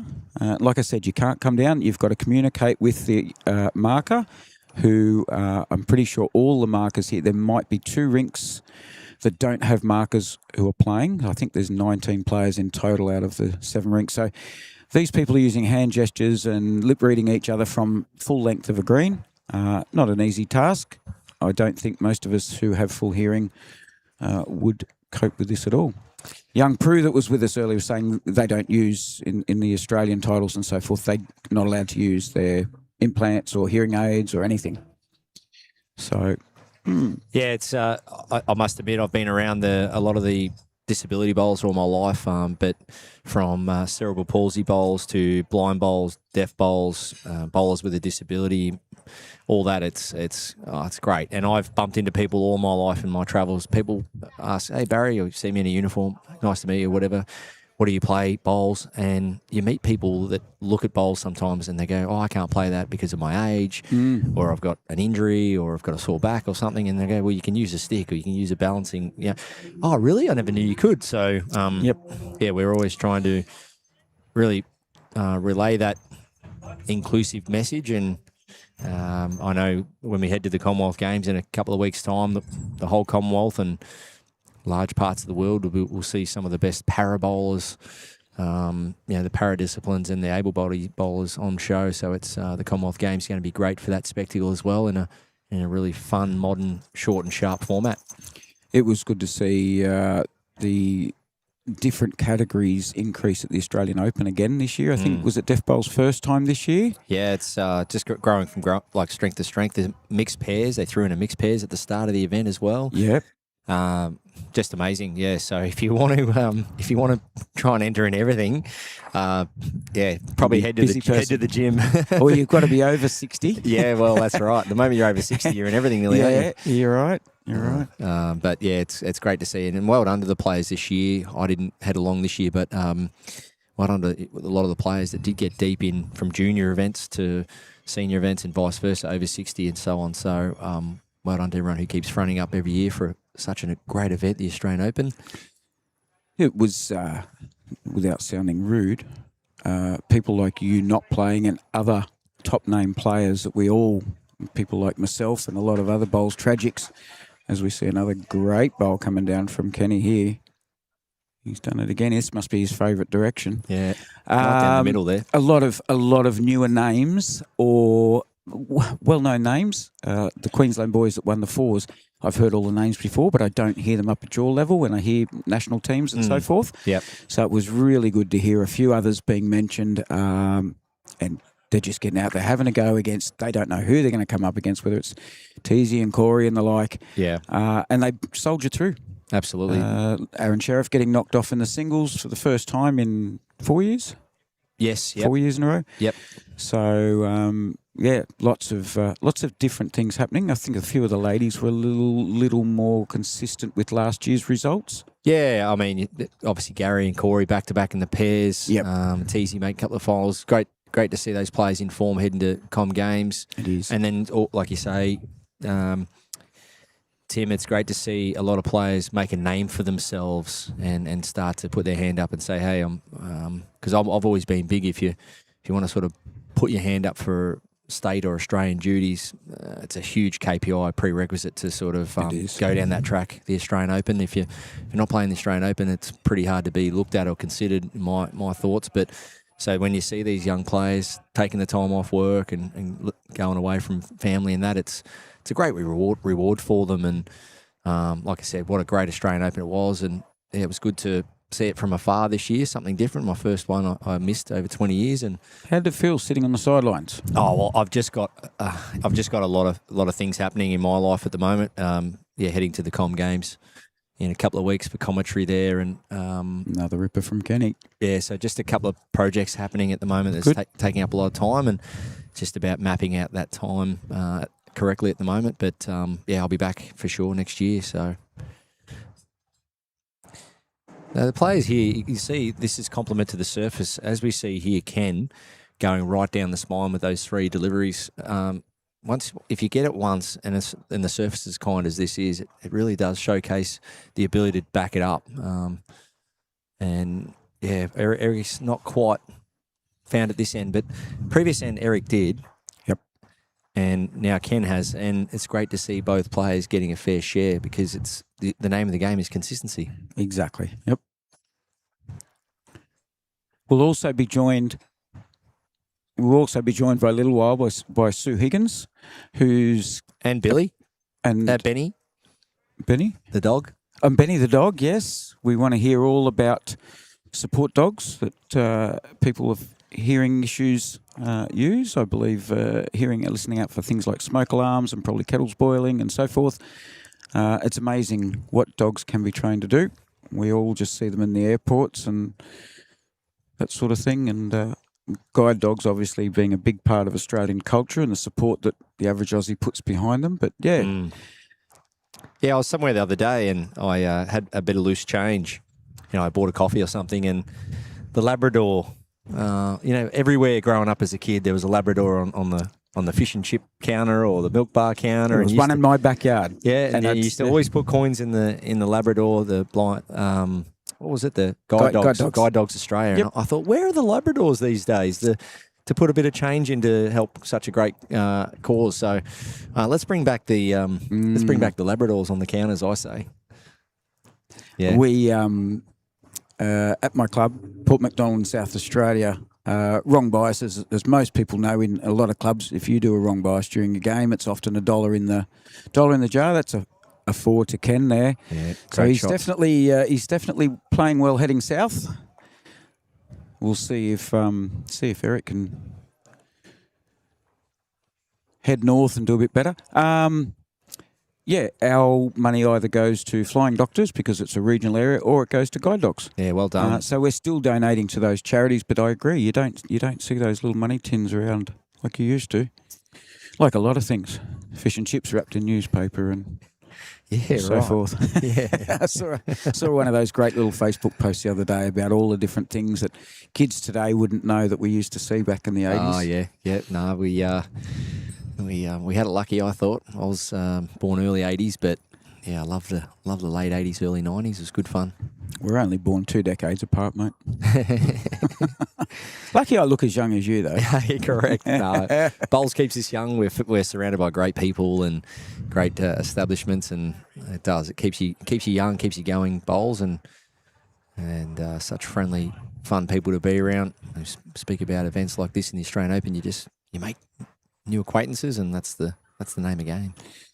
You mentioned the inclusiveness word, and I know it's a key word everybody uses these days, but I work in mental health, and I've got people into lawn bowls because of their mental health and wanting to get involved in communities. And so you talk about people using all different things, whether it's a bowling arm or the leaning, the stick to lean on and Balance so forth. stick, yeah. They struggle with that interaction with other people, and when they step up and become part of that community group, and all of a sudden the confidence grows. 2 young ladies I helped down in Mount Gambier with support work, both made a grand final in their first season. I said, I've been playing 15 years and I've only made one, and you've done it in your first year. The look on their faces straight away, they just felt part of that community group, as well as the individual club, as well as the team of 4 that's on the rink. Yeah. Oh, Kenny. Great shot. Yeah, he's getting right down the middle, even with his first one, just off centre. But you can see those 2 paint lines off centre, so they're about 2 feet off the middle of the line. If you can just zone in on keeping all your bowls down those tram lines, inside those tram lines, it's great going. And yeah, Kenny's not struggling to do that. I hope I haven't mozzed him. Eric's not real happy with this one. No, he's pushed that. Yeah, I was in an elevator once in my bowls uniform where I used to live, and just heading to bowls. And the young guy in the elevator said, "Oh, what sport do you play, mate?" I said, "Bowls." And I said, "Have you ever thought about giving it a game?" He goes, "I can't." I said, "Why is that?" He goes, "I've got cerebral palsy." Oh. And I said, "Let me introduce you to." And I said, I know, I got a little mate of mine, Lucas Protopapas. Yeah. And at the time, I was at the same club as Lucas, and I spoke to him about it, and he goes, "Wow, I said, "Do you just get down to your local club when you're ready, mate?" Yep. So, I mean, whether he ever took it up or not, but that's just a pure evidence of, the game's really available for everyone. And it's great to hear those stories when people do take it up. It's very true what you said, the key word that you said then, when you're ready. Yeah. You can't force people into it. There's a lot of people who have talked about it and are interested in it. It just might not be that right stage of their life for whatever reason, work commitments, family commitments, financial. Just make sure they know the door's open, that's all. When they're ready, that's all you can do, and that's what it's all about. Whereas, I know back in probably more so the 90s, back in the day, it was sort of waiting lists, and you sort of need to know someone and to get into a club. These days, it's just great that we really open the doors up to the community, barefoot bowls options and school programs. It's just great.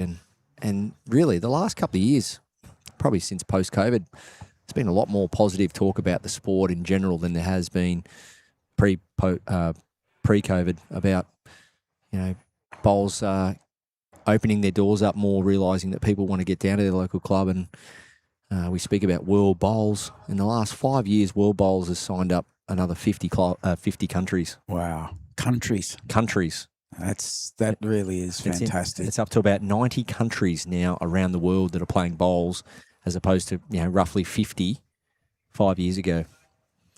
Yeah. Well, it's a credit to World Bowls, and it's a credit to the countries that were playing before those 50 joined. That's a great bowl from Eric there. He's cut that back. He was 2 down. Yeah, pressure shot that. Done well after dropping a 4 in the previous end. He'll be quite happy with that. You see it and you hear it all the time. The questions being raised all the time these days. How do we get more people involved? How do we get young people involved? And it is so different when you've got a facility like this on the Sunshine Coast, and then you take, for example, my club at Port MacDonald in winter down there. Everybody hibernates, and there's football, so the Victorian style of football, and netball. It's such a tradition down there. Tennis and cricket in summer. It's very hard to engage them. So we're trying to work out whether we engage the grandparents, the parents in their 30s, 40s, 50s, and then the kids from 10 years and so on. It is a different dynamic when you're dealing with regional areas. That's going to happen all over Australia. I just hope everybody keeps working at it. Don't give up. You all know you love the game and you know why. It's just a matter of time and people will start to get the picture. Yeah, yeah, well said. Yeah, spot on. Just know your market. That's the key. We can think a bit too broadly at times. Yeah. You want every egg in every basket, but if you know your immediate market in terms of accessibility and so on, that's the key. Start with that and know who you're selling to, and then from there, just watch the cascade effect.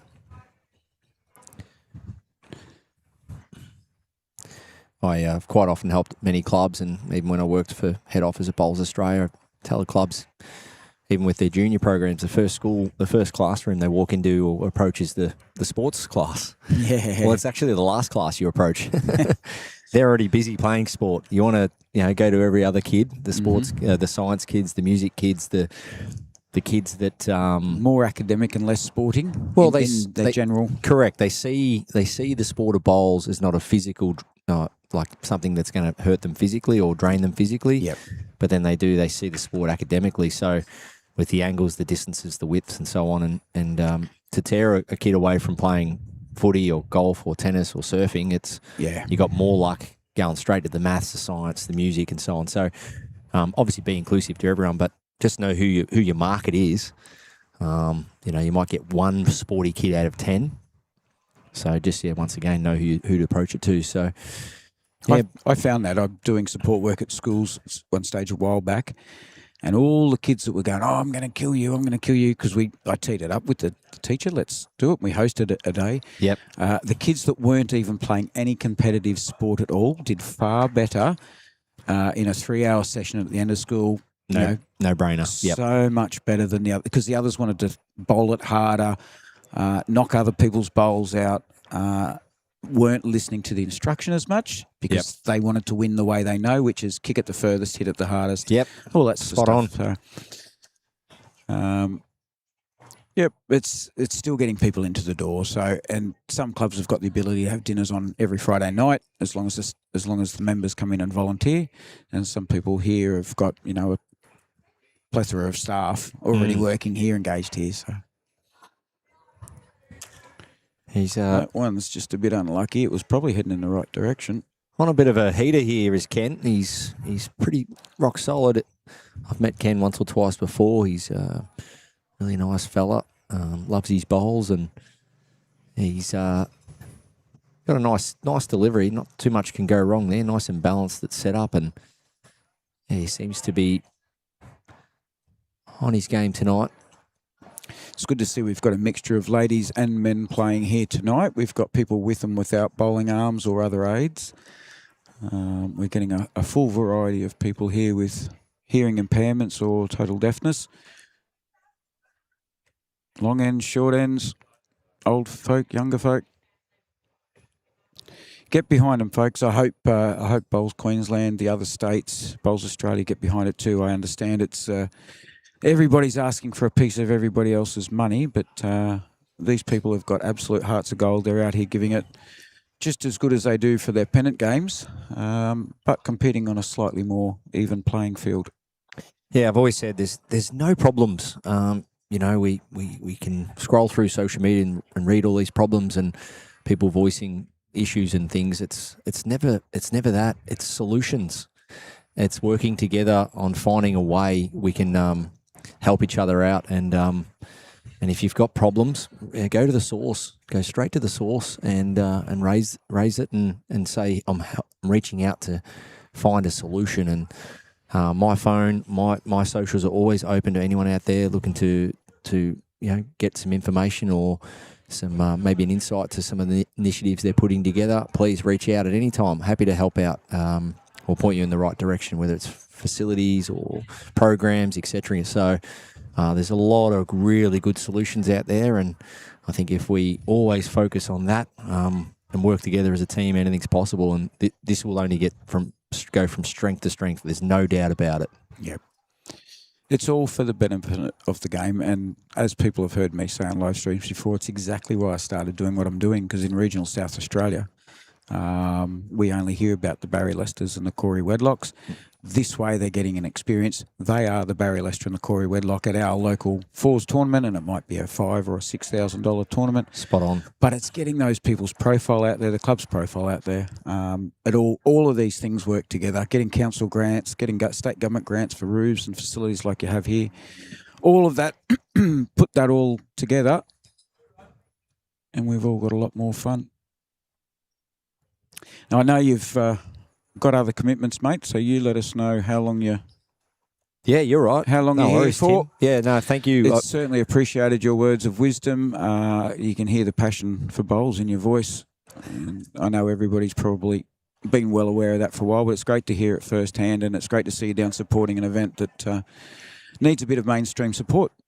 No, and it starts with yourself and the team around you, and I'm sure you're going to continue to do that with many events coming up, so well done. And make sure you go to World Bowls or Bowls Australia's websites and check out all the events coming up, and just like this, share, like, promote. That's where it starts. Just pressing that share button goes a long way. I've already put this on our Facebook page tonight, our club page, just saying, tune in for the Deaf Championship. So it starts there, raises awareness, and so good job to you, Tim, and you got a great setup here. So I think you're in good hands moving forward. Oh, thank you. Yes, this is the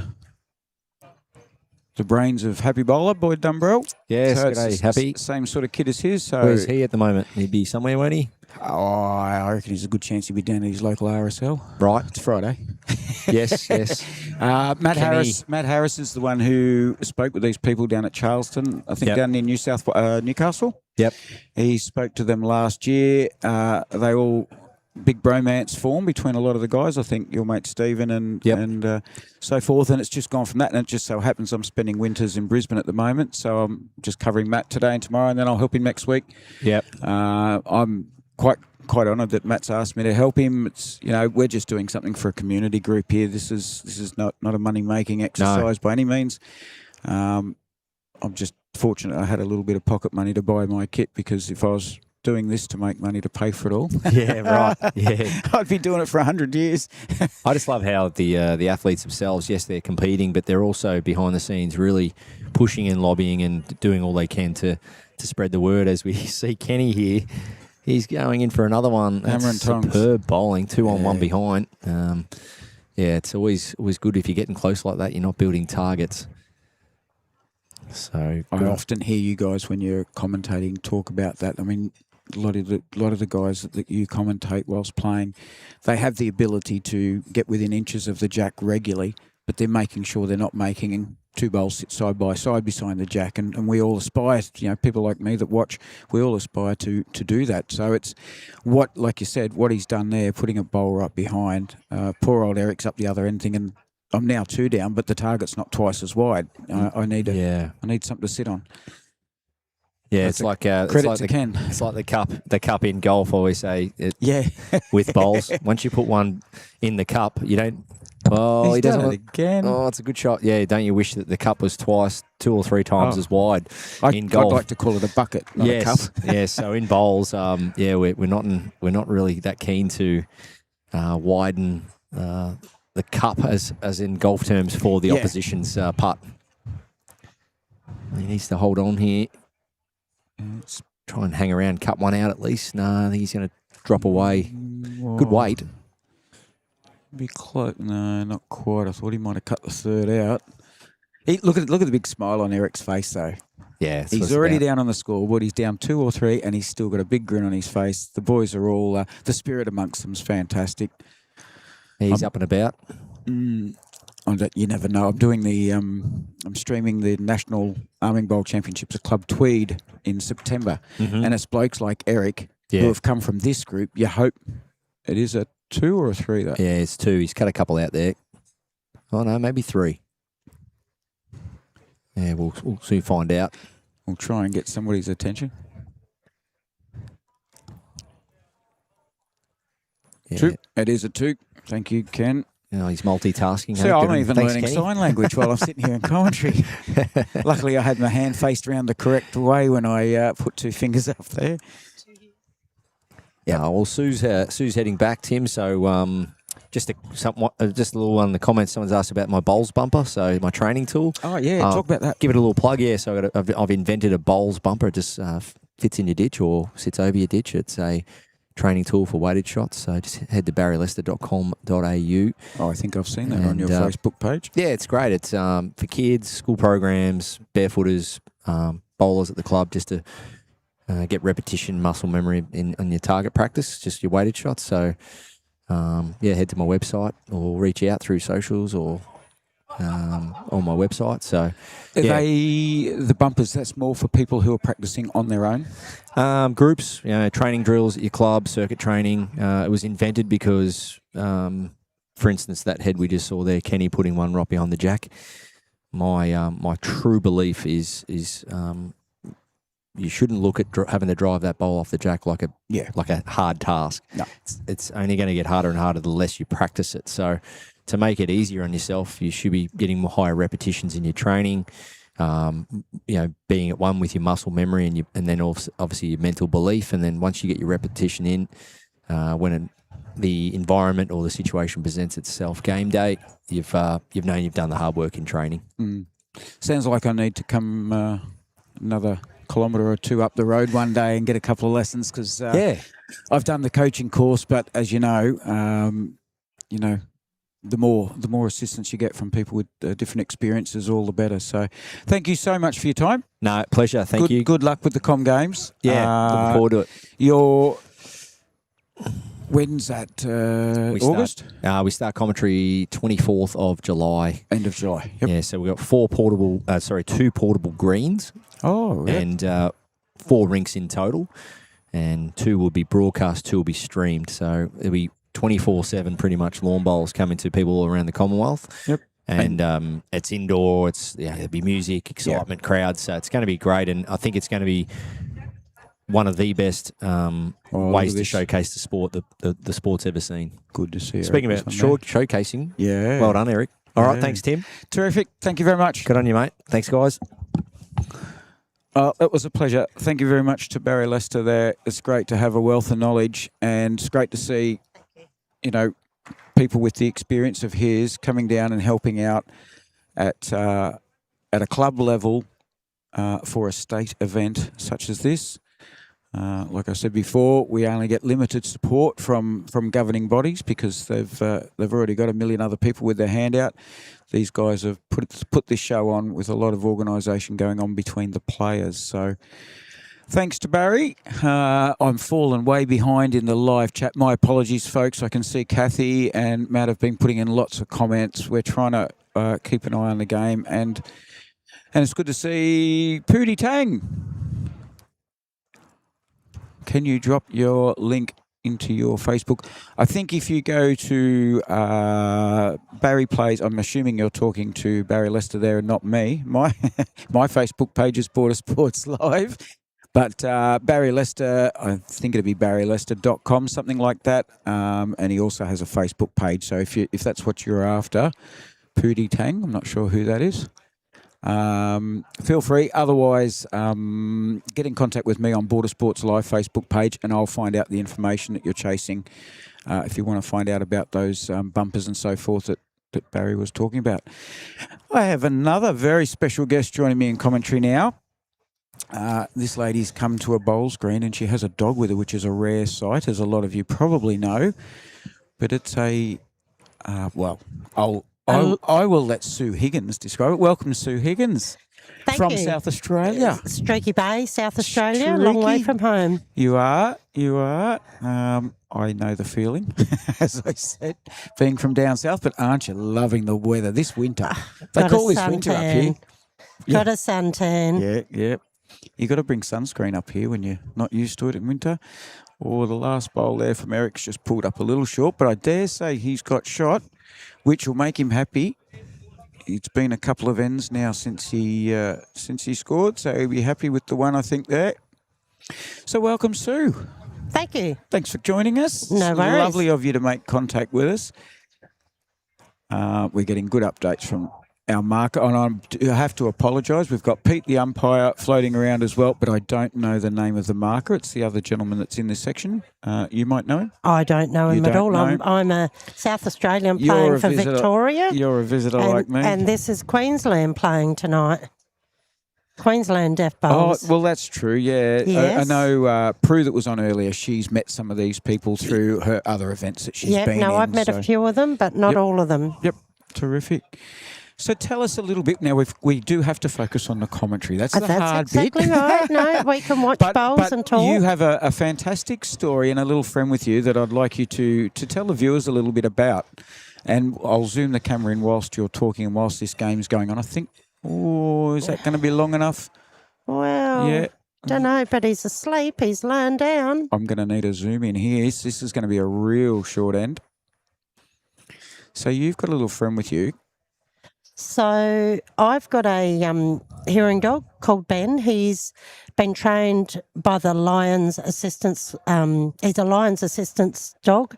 He's been trained in South Australia, Verdun in the Adelaide Hills, and they train hearing dogs and supply them through for everyone in Australia. And this is the Lions Club that we all know and support. It is Lions. We see it so many other gigs. Yeah, they normally sponsor the dog to be put out because they're very expensive to train a dog. It's probably almost as much as a guide dog. I was just about to say, we've got a nice toucher there. But yes. Yeah, so the Lions Assistance dogs are hearing dogs. I do believe they're doing diabetic dogs and epilepsy and various other dogs. I know there's anxiety or mental health support dogs. I'm not sure that the Lions are training them, but there certainly is. It's certainly a need for it, and there is some out there now. Yep. People, So a couple of years ago when the last Deaf Games were on, I went to Newcastle, sort of getting a little bit concerned that my dog would be meeting thousands of other hearing dogs because we're all deaf. There's thousands of athletes that are deaf. And he was the only one there. Oh. So deaf people don't know, or they're not aware, or it's, I don't know why hearing impaired people don't know that there is a dog that can assist. Well, you're helping to promote that for the Lions and for all the people out there that may need it. So while he's sitting here on a lead in his bed, sleeping, watching bowls, he's not working. Yep. He's the opposite of a guide dog. Guide dogs work on a lead. Hearing dogs work off a lead. Okay. So he works when he's at home with me, in the house, off a lead. Very good. If the front doorbell goes, oven timer, telephone, baby cries, any sound like that, he will come, touch me, take me to the sound. Excellent. If it's a smoke alarm, he touches and drops because you don't want him to take you to where the smoke is. Yep. So, wow. Yeah. So without my hearing aids in, I'm profoundly deaf. And, I need him to alert me to all these sounds. But there's a lot of people, we're here at the Deaf Games and not many deaf dogs.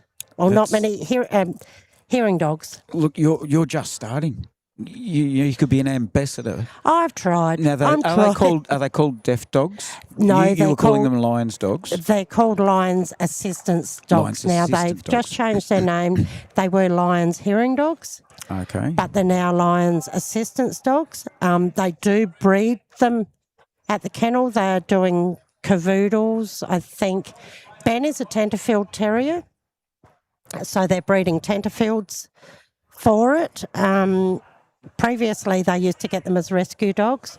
My first hearing dog was a crossbred border collie that they got from. They rescued her, and she was amazing. My second hearing dog was a Labrador cross. Wow. And it's hard getting used to a Labrador, but she was just beautiful. And then I get a tiny little Tenterfield Terrier. That terrier, he is a bit of a terror, but he does his job. And when we're at bowls, he's just a bowls dog. So he has his own Facebook page, Ben the Bowls Chaperone, I think he is. Oh, there you go, folks. Ben the Bowls Chaperone Facebook page. Yep. Check that out and pass it on to anybody that you know who has hearing issues. They might not be registered or anything like that, but there might be somebody living on their own, doesn't like the hearing aids, likes to take them out at home, like my mum. Yep. And companionship as well. Yep, it's amazing. You can take them anywhere that a guide dog can go. They can't go in a domestic kitchen and they can't go in an operating theatre. But if I go on a plane, I get a free chair for him. He's not allowed to sit on the seat, but he sits on the floor, but that comes with the dog. He can go anywhere. Okay. But it is hard booking accommodation with him because people say you can't have your dog. Well, yeah, I can. So we do get turned away, and it's not easy carting your dog everywhere with you. And I'll be honest, if I was running a motel and you rang me and spoke to me as you are now, you wouldn't want to put the dog in. No. I was going to say the opposite. I wouldn't have even known you were hearing impaired. So, but there's so many people out there that are dodgy. Say, I need my dog with me. And Eric, looks like Eric's just scored a shot there. Oh. He'll just get the one. So you can understand people are quite sceptical at times, but the genuineness in your voice is so clear and obvious. I think the problem is, it's not a problem for me. I was born with hearing and lost my hearing as a teenager, so I actually have reasonably good speech. So people will look at me and think, she's not deaf. Without my hearing aids in, I'm profoundly deaf, so I'm rated as an AU2, which puts me at profound deafness. I can't hear a bomb go off. So I can play at an international level as an AU2.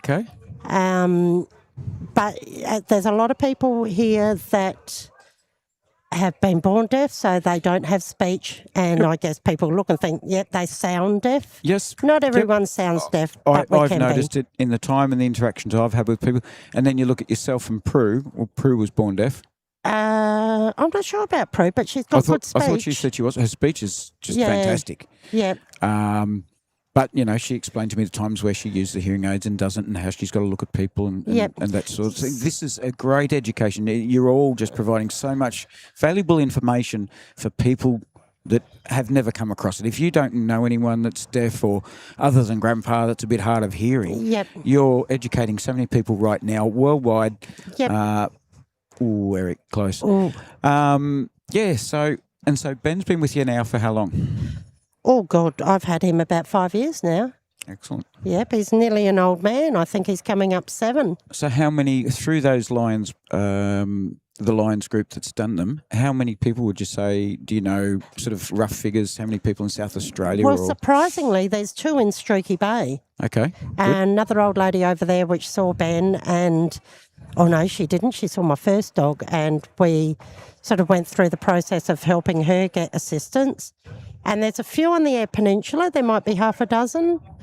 But they travel all over Australia delivering them. I know there's a few in Newcastle. There'd be plenty up here.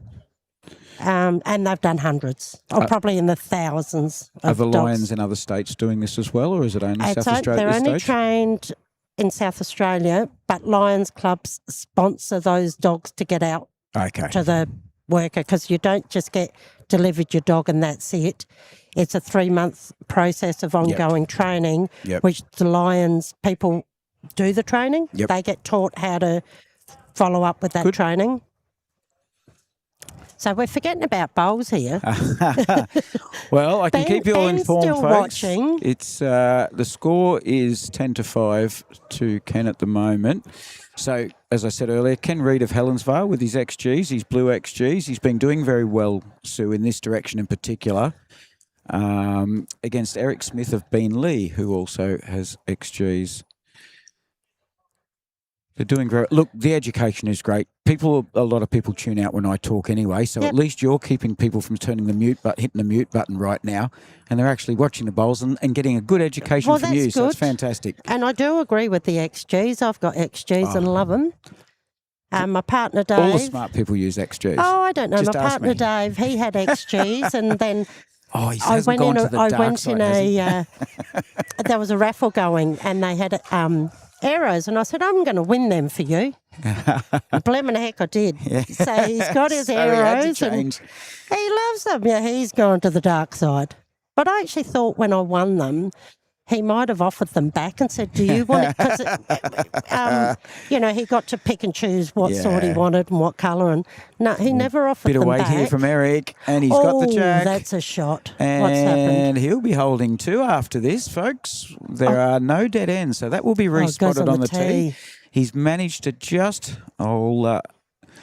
I will stop talking with you for a moment, Sue, just to give people a picture. So the jack's just gone out of bounds. As you can see, Eric's dark bowls are the 2 furthest bowls back. So a little bit of excitement, a bit of fireworks. The young fella's getting all G'd up in his maroon jersey there. Mind you, Ken has got quite a distance to draw next best. He's just got to get out of his head. And he's not doing a short end. What's he doing? And I think he's just going to have enough wheat bix to get there. No. Cut it back, maybe? Oh, I tell you what, this is going to be a real long measure. I guarantee you it's going to be hard to tell.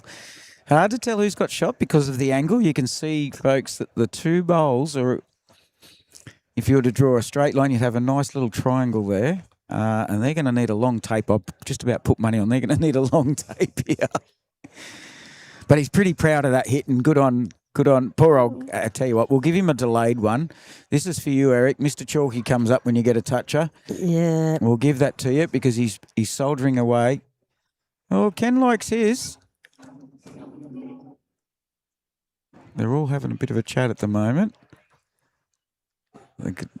Ken wants to take the one, and Eric has not decided if he's going to concede yet. Good on him. You've got to stand your ground. Look, if you're not sure, measure it. There's plenty of people. You play bowls? I do play bowls. There's plenty of people who will look and say, I think mine shot. And they'll wait and see what the opposition do. No, I'm always happy to measure. Yep. If I want it, I'll measure. I think the fact that Eric's looked this long, my advice or guidance to him would be get your tape out. If you're not sure, there's nothing rude about it. He's conceded. He's conceded yet. It was a great bowl. There's nothing rude about it. Yeah. I know when I started, and a lot of bowlers, when they first bowl, they're too scared to say, I want to measure it. Because the bloke that's there and clearly been playing longer and so forth and is experienced at guessing that distance, they'll often say, oh, yeah, you're probably right. And off they go. Unfortunately, I've learnt the hard way. There are people that will take advantage of my naivety, and I no longer take that chance anymore. Yeah, no, I agree. Not out of rudeness, I'm always happy not out of passing judgment on their ability to guess the distance, but why take the chance? Yeah, I'm always happy to get down and measure. I've put in too much effort to give shots away, and it's too hard to get them close in the first place. So you were asking if I bowl. So you know Yabby, if you're down Streaky Bay. I do know Yabby. You do know Yabby? Yes. How do you know Yabby? I did a little bit of work for Safe Work SA many years ago. Yeah, okay. And we both have similar previous professions.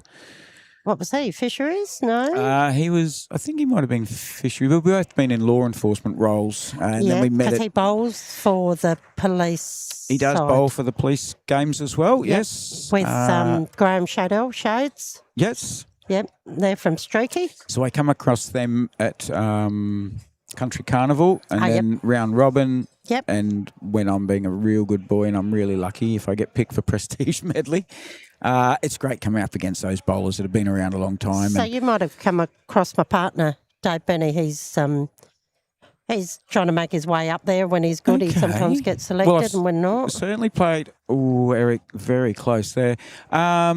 I'll come and meet your hubby after the game tonight. No, we're not married. He won't marry me. Oh, well, what do you call him? My partner. Your partner. Oh, well, all depends what hubby, day it schmubby, is, it's what all I the call same him. thing. Your eldest. I bet the other words don't start with H, do they? No. Oh, is And this daytime we won't TV spell we're on? them out. It's all right. He'll look back later and have a chuckle. Yeah, So he's Ken all right. holding two at the moment. Oh, that He's was holding him a that bit- was here a minute ago. He They're came to standing check behind on the us. dog, and now Yeah. he's holding a glass of Coke up Oh, well, to see if I want it. I'm just pointing at me like, where's mine? I'm not sure it's straight Coke, though, so... That's good. I don't want straight coat. I just want a nice big tall glass of Milo, if you know what I mean. Oh, Milo.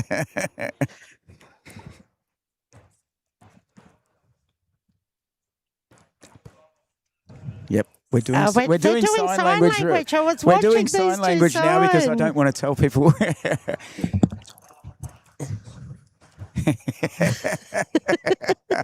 These people are trying to watch a Thanks, game of Dave. bowls, and here we are putting in drinks orders.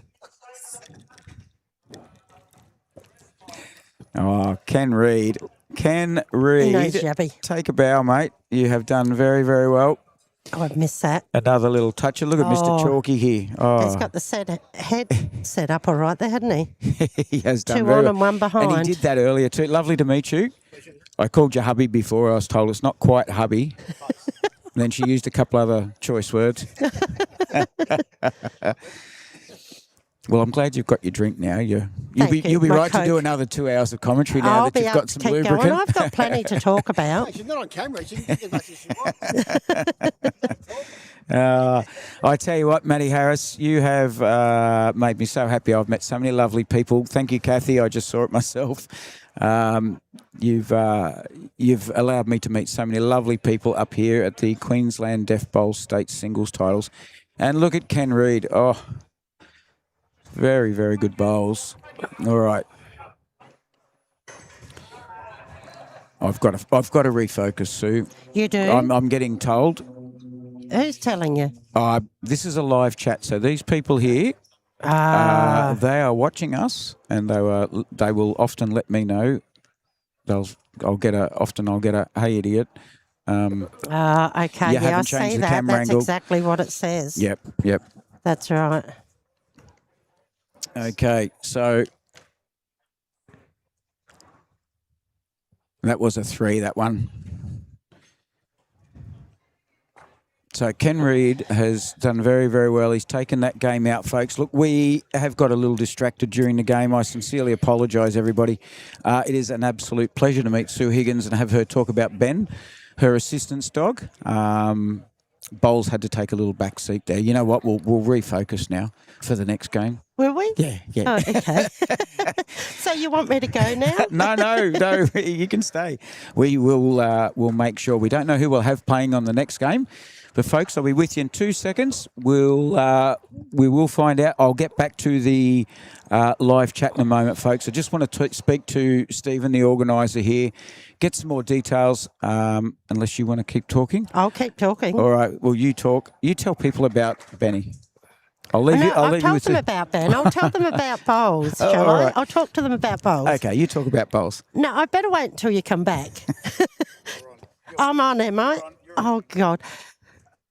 Okay, so Higgins, Streaky Bay. Lawn bowler, deaf lawn bowler. No deaf bowlers in South Australia as such except me. So therefore no deaf bowl squad. So Victoria kindly offered several years ago at their last Deaf Games for me to play for Deaf Bowls Victoria, which I have been doing ever since. And in saying that, that means I have to travel to Victoria for the championships, which is once a year. So 2 days travel there, 2 days of bowls, 2 days travel home. And Victoria have been fantastic. So I am a Deaf Bowls Victoria member, player, love it. But it would be wonderful if South Australia had more deaf. I don't want people to be deaf, but if there's deaf bowlers out there that live in South Australia and you are interested, please make contact somehow. Yeah, I mean, I'd like to bowl for South Australia. So I'm up here playing the deaf games, which start on Monday. Only South Australian bowler here, but I'm actually playing for Victoria. So, yeah, I've sort of become a Mexican and crossed the border a little bit. But, yeah, that's a little bit of a story. So if there is any deaf bowlers out there in South Australia, please make contact. Or if there's anyone that's interested in a Lions assistance dog, once again, please make contact. And enjoy the rest of the bowls tonight and tomorrow. And we'll see Matt when he comes up. He's doing the deaf games, is he? He is doing the national event starting on Monday morning. Monday, yep. I was just saying while you were gone that I'm South Australian, but I'm playing for Victoria. Yep. Because there is no SA squad. So, yeah, I'll be proudly wearing my Victoria top. There's not too many South Australians that wear anything from Victoria proudly. There's always a fair bit of cross-border rivalry. Yeah, well, look. Being in Mount Gambier, being so close to the border. If I want to bowl for deaf bowls, I have to bowl for Victoria, and they've been brilliant. And in saying that, Dave is an ex-Victorian, so, Okay. we're happy to travel back to Victoria, and then we catch up with his family. And excellent. Yeah, so... All right, folks, I do have to apologise. Alison Verne. Sorry, I got this mixed up with the Deaf Australia Sports Games. I know I had that logo on the screen, Alison, but I hope you've still been interested in the bowls. It's good to see Matty Harris has been... Oh, he's talking about us South Australians having a reunion, see? Sorry, Matt. Folks, we did get a little caught up in our conversation, but I do think it was an extremely important conversation to have, and it's great to see that Sue's a bit of a pioneer from what I can gather. It's important that people get the education as well as getting to watch the bowls. We will endeavour to focus a little more on the bowls this next one. I've just been, Stephen Fox has just come over, who's organising this event. He's just come over and told me they are ready to start. They were going to try and stick to very, very strict times that they start and finish, but every rink has now been completed for round 2. So now everybody's had a game, and round 3 will commence shortly. I believe they're going to get stuck into it as soon as the computers that they've got organised are up and running. So stick with us. We won't be turning off. We won't be having a break. We're just going to keep on chatting unless you've got something else you want to do in the meantime. No, I'm going to go and order tea. Do you want Prue back here? Go and order tea. Do you want Prue or anyone back here? If they want to. Otherwise the community will just be listening to me. That might be nice after listening I don't know about that. the last little while. You've only got to read through some of the comments and you'll soon see. Yeah. I don't know how you do it. You're talking, you're looking at comments, you're pushing buttons. I know. You're zooming your cameras in. But this is why I make and out. mistakes And also. Have you got a photo of the dog yet? No, let's do that. Let's do that. He's now, sort of... we might have to wait till he wakes up because he's right underneath pretty much a camera, so I can't use that one. I'll move him down the other end then. I'll get camera 3 sorted. So, folks, yeah, it looks like we are going to have about another 10 minutes. Go grab yourselves a drink, folks. Go check your footy scores. If you're at home and you're watching AFL or NRL, go check your scores. But please make sure you come back. We have one game remaining. I haven't been given details of who is playing in that game yet. Go grab yourself a cuppa or whatever you want to do. If you're quick, go and have your quick shower or a nap. And we'll be back for the next game in a little while. So we'll get the camera ready, Sue, so we can put Ben on the He's exhausted on the from all spotlight. these bowls. Yeah, well, do you find when he's around a lot of people that he does get a bit more tired? No, he loves it. He thinks it's all He's a about pretty him. Yeah, active- this party's been put on just for him. Oh, okay. Yeah, no, he's got lots of mates here. And they all know Ben, but they don't always know my name. I'm probably the lady with the dog. And I was so driving many up- people go, "Hello, gorgeous," but they're looking down at my dog. It's not me. Funny that. Yeah, very funny. I spent close to 3.5 hours between Brisbane and I'm not going to get any of Benny's. Oh, you've got an ear. Look, he's tucked away. There's an orange lady. Yeah, He's asleep. we'll get him in a minute. Yeah. You want to sit up, Ben? Say hello? Want to say hello? No, not No. moving. Not moving. Ben, you ready to go? Oh, yeah, we're ready. He's If ready I'm now. going, he's going. Okay. Oh, yep, he's ready. I must be off then. You've been told. I have. Oh, well, I woke him, and once he wakes up, he wants to go. Or you're going back to bed. You got the wrong end to the camera, Ben. Yeah, we don't really need to see that end. Thanks for your donation, Ben. Thank you All right. very much. Well, so Hopefully, I haven't we might bored see you the... during the next game if you get time. Yep, no worries. I'll send Prue down if she wants to come. That'd be great. No worries. Thanks. Thank you. Bye. Wasn't that lovely? We've had a plethora of people with such varying life experiences. We've had Prustain's on, an Australian deaf bowler at 16 years of age, picked in the national team and won a national title. We've also had Barry Lester, a player that's just about been there, done that, and seen it all with lawn bowls, his employment through Bowls Australia and so forth. So there goes Ben, as you can see. Whee. This is what happens when you zoom in. Makes it really hard. So thank you very much to Sue. She's taken her glass of Milo and going to have a rest. And Barry's still floating around. Good to see, because his protege, Steve Fox, is playing in round 3. So good to see so many people out and about here tonight, folks. I'm going to try and ramble on for a little while until the last game commences. Don't forget, this is what's happening this week. The Australian Deaf Games, Lawn Bowls Championship. So the Australian Deaf Games, I think, is a number of different events that are happening probably all next week on the Sunshine Coast. It just so happens that we're doing the Queensland State single titles tonight and tomorrow. So we'll have semi-finals and so forth right through tomorrow and tomorrow afternoon.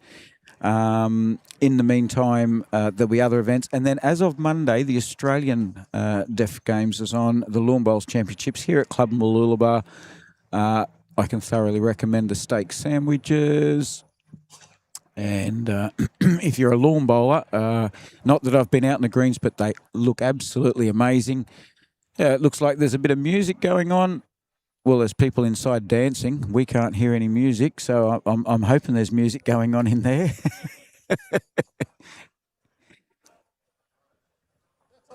I'm just being asked. I'm ready when you guys are. If he goes to YouTube Live Sports, is he going to watch on his phone or his TV, do you think? Yep. So that's the channel on YouTube. If he wants to look on his phone, he can just look up Border Sports Live Facebook page. Yep, and then he's got to search. Yep, and yeah, if you typed in Deaf Bowls now on YouTube Live Sports, it'll be pretty much come up straight away. Sorry, folks, you're listening to me giving instructions here. I know that. This is what happens. We get this all the time. We get people come up and ask questions while we're commentating. So, look, it's great to see so many people have tuned in. So Alison Venn was on the live chat tonight, and she said, sorry, I got this mixed up with a Deaf Australia Sports Games. Well, you haven't got it mixed up, Alison, because it is, well, I guess you have. This is the Queensland competition, but yeah, you're in the right place. You're around the right area. So, And it says in the live chat there, if anybody's interested, please get a hold of Tim, that's me, on my Border Sports Live Facebook page, and I can pass on information. So if you wanted to catch up, if you wanted Barry Lester's details, I can get all that sort of stuff. Kathy always helps with all the IT side of it. Anything that we can help with. We're basically bowls-minded people who just like to help people find out a bit about anything that they like to know about in bowls. We don't know who we're going to have for Game 3 yet, but we'll work it out as we go. It'll be another game of 10 ends. It'll be the third and final match for the night.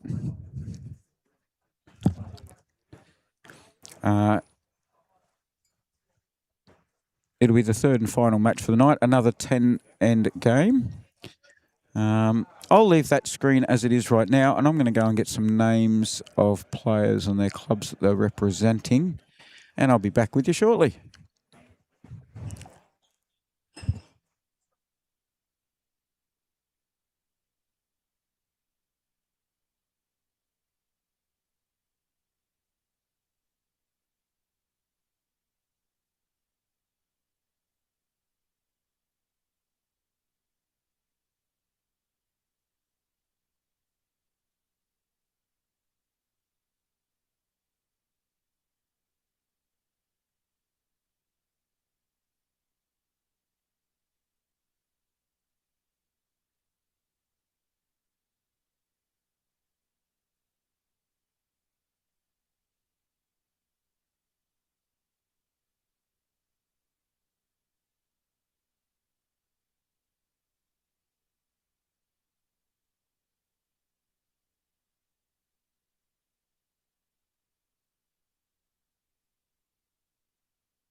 Okay, ladies and gentlemen, we're back in action. Thank you very much to those of you who have hung around to watch.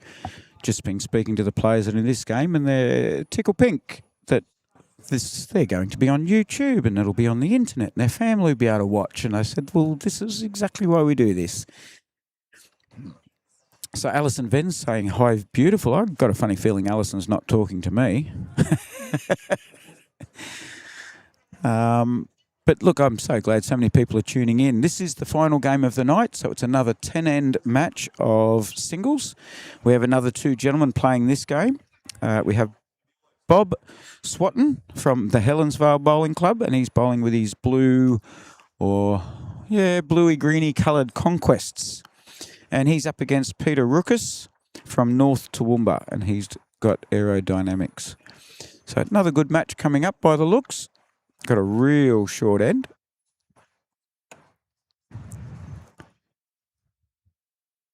The jack went in the ditch from Bob.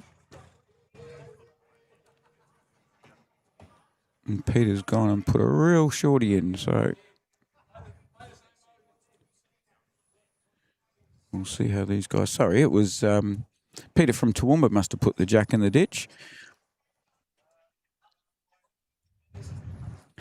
We've had a real good variety of people who have commentated. I'll be with you in 1 second, folks.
Okay, folks, we're back. We're just doing a little bit of trying a few little things here. As I've just noticed, Peter Ruckus, he's got a couple of close bowls here.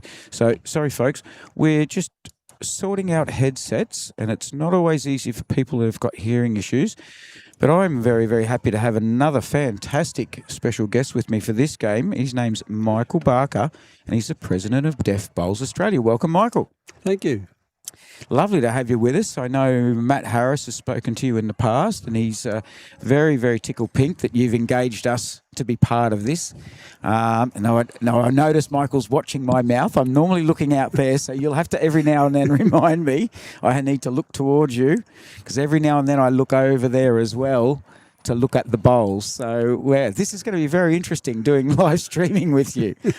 I've got to try and keep eye contact and my microphone out the way so you can see my mouth moving. Well, it's actually more mouth contact, as in looking at mouths, because that's how we lip read in sort of like, because a lot of hard of hearing or deaf people use multiple measures, whether it's lip reading and also signing as well. Yep.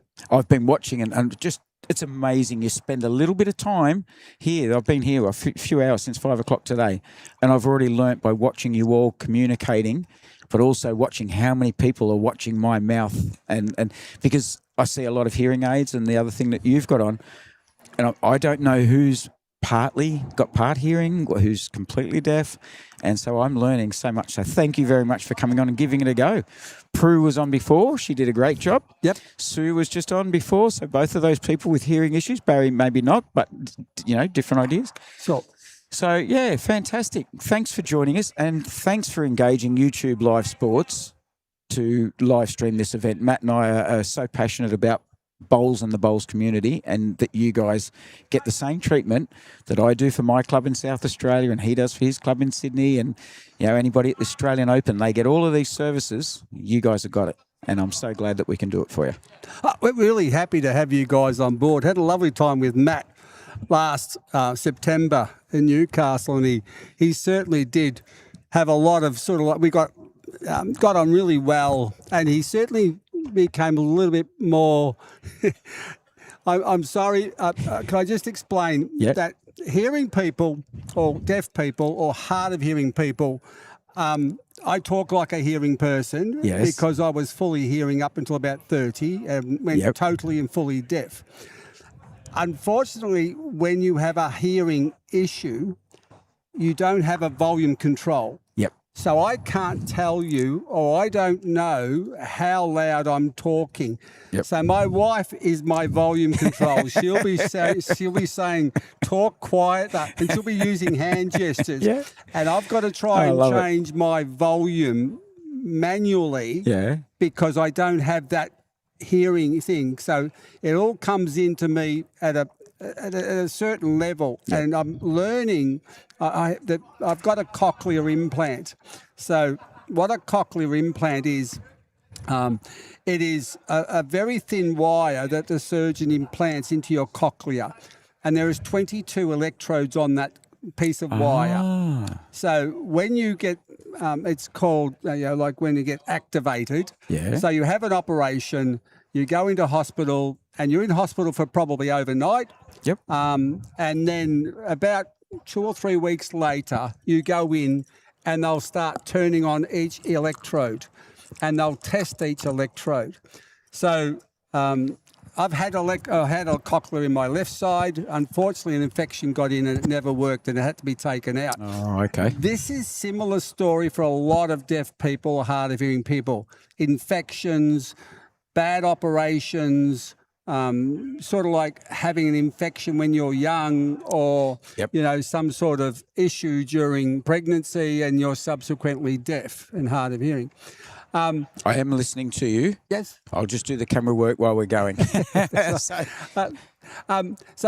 then they turn it on, and when mine got turned on, I can remember what voices sound like. I can remember my family voice, but when I went completely deaf, obviously you lose everything. You have no idea. So when they switched it on, unfortunately everyone talks like chipmunks. Yeah. So and then because of their, especially my family, my wife and my 2 daughters, when they talk, it is just muddled to me. Yep.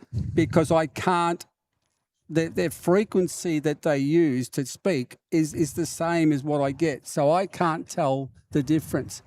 Over time, your voices start to change a little bit, so I can differentiate between a man's voice and a lady's voice. I'm very cued into my wife's voice, so if someone's talking to me, I'll look to her and she'll mouth to me because I can understand what she's saying. If I can give you a little bit of understanding of what it's like for a person who is deaf or hard of hearing when they come into a conversation. So what happens, and there are a number of terms we use. The first term is hearing fatigue.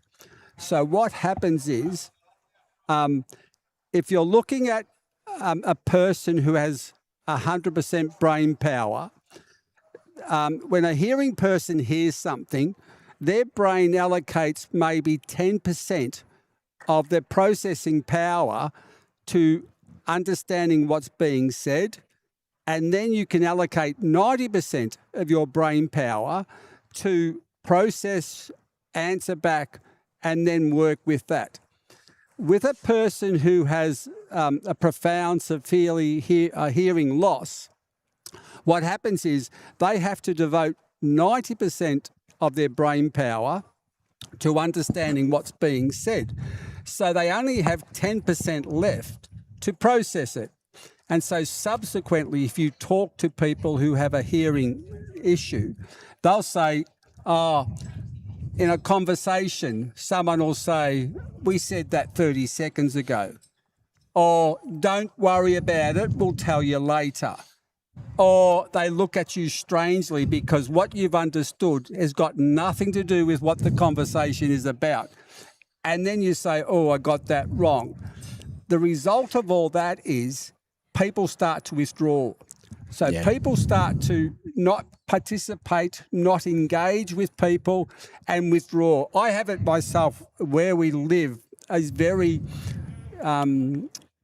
not many soft furnishings. So Yep. sound bounces off everywhere.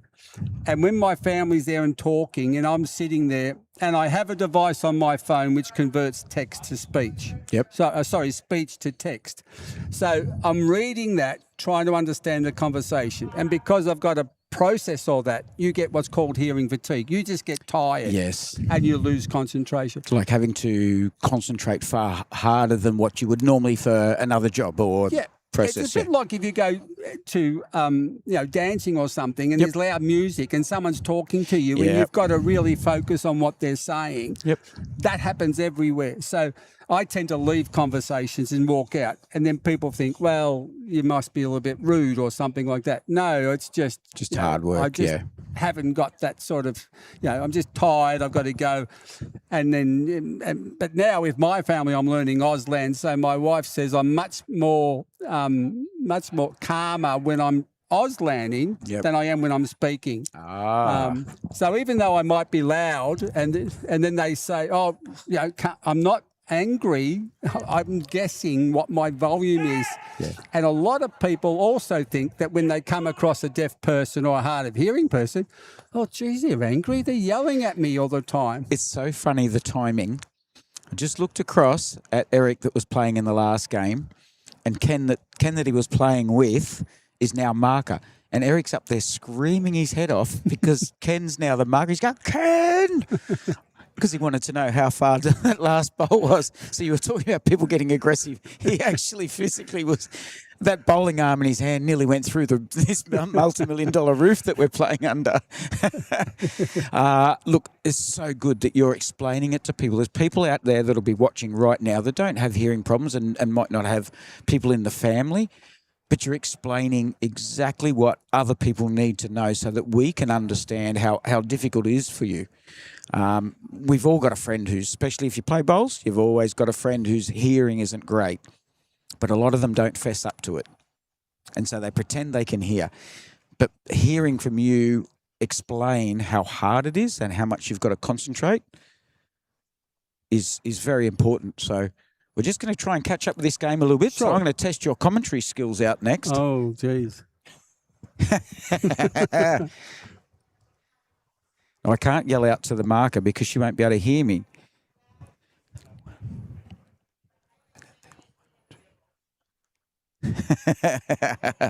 I'm trying to get it.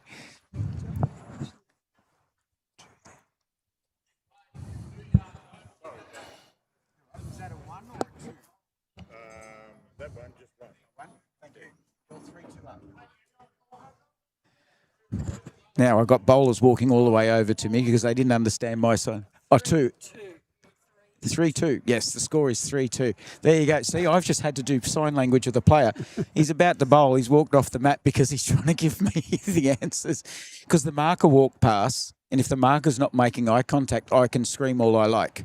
And I'm learning. You can't just say, excuse me, what's the score? There's no point saying that twice the second time louder. Yep. They're the little things I've already had to adjust to, since 5 p.m. this afternoon. It's interesting. I worked with Bowls Australia in setting up the deaf and hard of hearing singles at the Gold Coast just recently. This year, yep. Yep, and worked very well with Andrew Howie. He's a lovely who was the fella. manager there. Lovely fella. And I actually said, I made up a list, which I said, can you pass on to the markers? Because I said it's okay for someone to go up to a deaf person and touch them on the shoulder to get their attention. That's okay. I also said, don't feel being attacked if they're loud or they look aggressive. Yes. Yeah. Okay. I said that's just a natural form or natural part of being deaf. The other thing about deafness, as I've learnt, I was a teacher for 40 years and then went deaf and then worked in a company called Expression Australia and learnt more about the deaf culture. because Auslan only has a certain number of signs, it's not as flowery as the English language. So you've only got certain signs that you can use. So often if they're writing that in a written form, they often write in an Auslan form and not an English form. Yeah. So therefore, it comes across very differently to if someone who writes in English.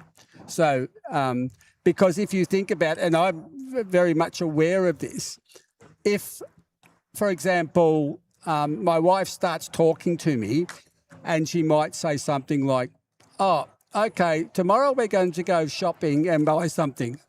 I have to wait till the end of the sentence before I understand what's happening. Yep.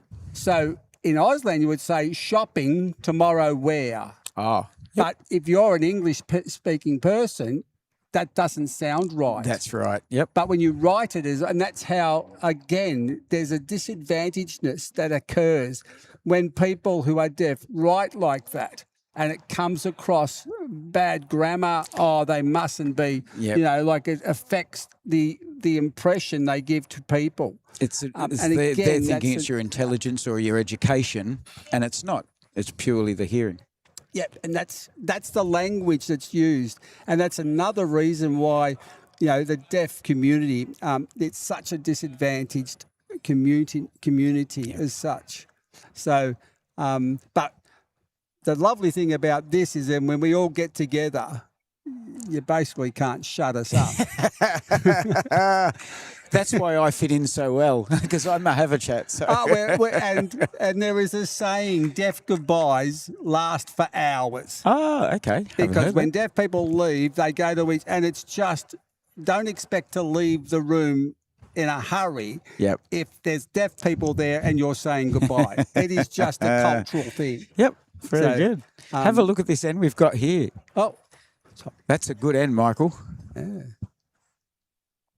The last bowl's just fallen a bit short, but I dare say Peter Ruckus has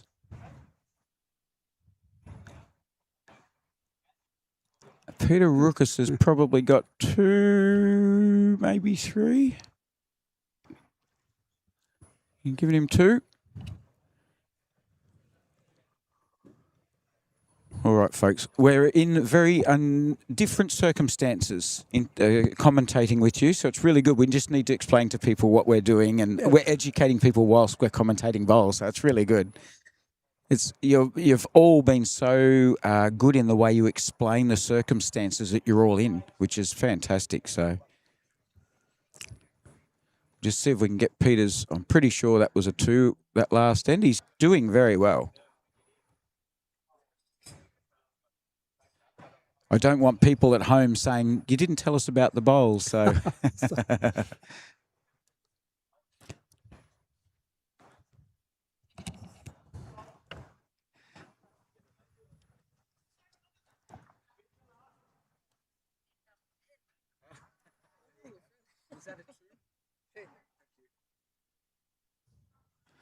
I'm handing out pens now and everything. So that was another 2 to Peter Ruckus. Ruckus? I'm not 100% sure. After 4 ends. So for those of you who have missed it, we have Michael Barco with us. Michael's from the Whittlesea Club in Victoria, and he's the president of Deaf Bowls Australia. So you would work hand in hand a fair bit with Steve Fox, who I met. Steve's our secretary. Yep. Yeah. And, So and he's the Deaf Bowl Queensland president, so he's your equivalent up here. Is that right? not quite. So we have a national organisation, Deaf Bowls Australia. We then have state organisations, which we've got Queensland Deaf Bowls, we have New South Wales Deaf Bowls, we have ACT, Victoria, and Western Australia. South Australia, there was an organisation, but that's something we have to try and... if 1 or 2 people disappear off an organisation, often that organisation tends to break away. Yeah, well, I tell you what, Sue, that was here before. Yep, Sue Higgins, yes. She's having to play for Victoria. Absolutely. But from what I can see from her passion and her love for the bowls, and also the way she educated so much people on the assistant dogs. Yep. Yeah, I'll put her hand up and tell her she should start up a Deaf Bowl South Australia. Well, that's my role. That's your role to get her. It's changing fractionally, and I saw on the messages here we've got. I think it's. So that's Matt Harris there. Yep, Alison Venn. I think I. Yeah, Alison Venn was commenting as well. Alison is just new, and we've met Alison at Australian Open, and she's from Tasmania. Yep. So that's another contact, and which is from that bowl Australian Open singles. We're starting to get more and more people approach us because it's very difficult to get in contact with us if you don't know where to look. That's right. If I didn't have Matt Harris to give me Steve's details, I would have found it difficult. Because I'm not a great Googler or Facebook searcher, and that's how a lot of us find out things in the world these days. Mm-hmm. Just have a look here, Michael. Look at the. Wow. So Peter has the red, white, and blue bowls. Peter from Toowoomba. Yep. And Bob has the Conquests. Yep. These ones just here. So yeah, you and can see tonight that everybody's had differing abilities or differing results going in certain directions, depending on how they're going. Yeah. We're now getting a bit of moisture in the air, starting to affect things a little bit. Okay. I practiced with Bob, and he's borrowed those bowls to try them, so he's probably he's come to the state titles and he's trying new bowls. He's a brave man, isn't he? Yeah. He looks like a character. He had a good chat with me before the game when I was getting names. He looks like a really good character. Yep. And it's noticeable around the place, the amount of smiles and clapping other people's bowls and so forth. It's so good to see that it is friendly attitude. Oh, he's gone a bit narrow. He might not want them if they keep doing what that one just did. He might throw them away. Yeah. So it looks like another 3 to Peter Ruckus there. So Matt Harris, what's he said about you? He's saying you're the current inaugural AO Hard of Hearing. Oh, you won the singles champs. You didn't tell us that. So, congratulations. Oh, thank you. Very well done. It was and more bowls royalty. I've had Barry Lester here, and he's played Commonwealth games and played for Australia. You're an Australian champion. Prue's Australian champion. It's interesting, actually. I haven't even got any blue ribbons lying around to brag about. I actually played against Barry many years ago in Victoria, so I must try and remind him of a bit of camaraderie and stuff we played way back then. But in terms of the structure of Deaf Bowls in Australia, so we have Deaf Bowls Australia, which is the overriding organisation.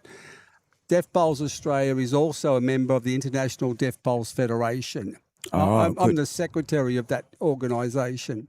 So that then has, we have members in Scotland, Northern Ireland, Republic of Ireland, Wales, England, New Zealand, Australia, and now also India. So in 2027, we're having our World Championships at Club Newcastle. So that'll be... and we're the host country, so we're organising that to run that. We've also been put on, with regard to World Bowls, I'm now the deaf representative on the World Bowls Para Committee. So there's a real traction there to look at deaf bowls and where deaf bowls fits in the bowling community. And up until now, I've done the research in terms of states' inclusion policies, etc. And yes, bowls is the most inclusive sport around. But sometimes with deaf bowls, they really struggle to find where it actually fits. And up until recently, and I can understand it, they said it's a disability, so they put it into the disability section. I put forward a sort of like not a theory, but an option that, and people would come up to me when I was playing, and they saying, "Well, what's deafness got to do with bowls? Why is it a disability?" And I would agree with them. You know, Oh, today, deafness. Yeah. Oh, sorry to interrupt. Yep. What I was going to say is what you do, if anybody says, well, why does that make it any harder? So you get everybody that's got full hearing and you put a set of headphones on them so they can't hear umpires, they can't hear markers, they can't hear teammates, they can't hear opposition, and then they will know how much harder it is. That's the only way you could get them to experience something is to firsthand, have a look at this bowl coming down. It's a nice little toucher there. There's a Mr. Chalky. We bring up Mr. Chalky for a Again, toucher. I remember him. I remember I've seen him before. Very well deserved one there for Bob Swatton from Helensvale. I hope I didn't miss it on the camera. Oh, I'll be in big trouble if I have. I probably did, you know. I probably missed it. I had the wrong camera on. Ah. This is what I do. It's my specialty, making mistakes. I noticed on the comments there was one about an interpreter. And at our nationals, we actually... our nationals I'm listening to you, but I'm not always going to look at you because if I keep making mistakes with the camera, I'll get punched. That's okay. Numerous No, times. we had work with Matt will come up. He was there and he was amazing because we actually wanted this to go out into the deaf community. Yep. And so we actually organised, and Matt did a great job, put a little box up in the corner and we had an interpreter there. Okay. And so that was so we could work on that. And also live captions was also important for hard of hearing. At home, we have to put captions up on TV. Yeah, I was about to say you can put captions up on this by simply pressing a button. Yeah. Yeah, and that's so that's, and again, some people may or may not know that, so that's fine, which is great because then people can be involved with it. Yeah. Because I would struggle. I would struggle to understand and then you focus and then you just get tired. So, Yeah.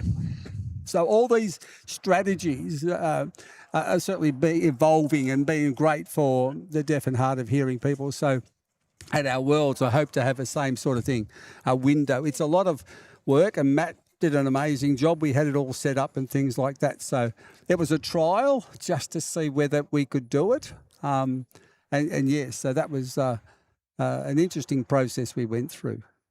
Yeah, I noticed Matt's put there they are doing the World Deaf Bowls coming up in September next year. So that's fantastic that's going on, and that's all been organised already, locked in. Yes. We're pretty well much, I've got to organise. There's a few things. The dates are there, the countries are coming.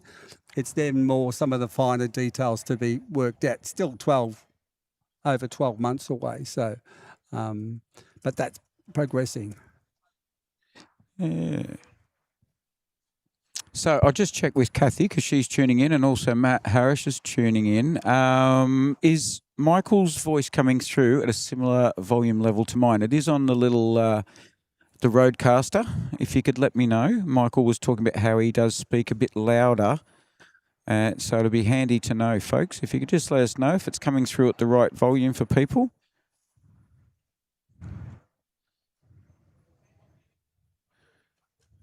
It looks like Bob's actually holding shot at the moment. Peter's really taken a bit of a big start here. 9-2 he's up to now after 6 ends. Bowling very consistently is Peter in the background there.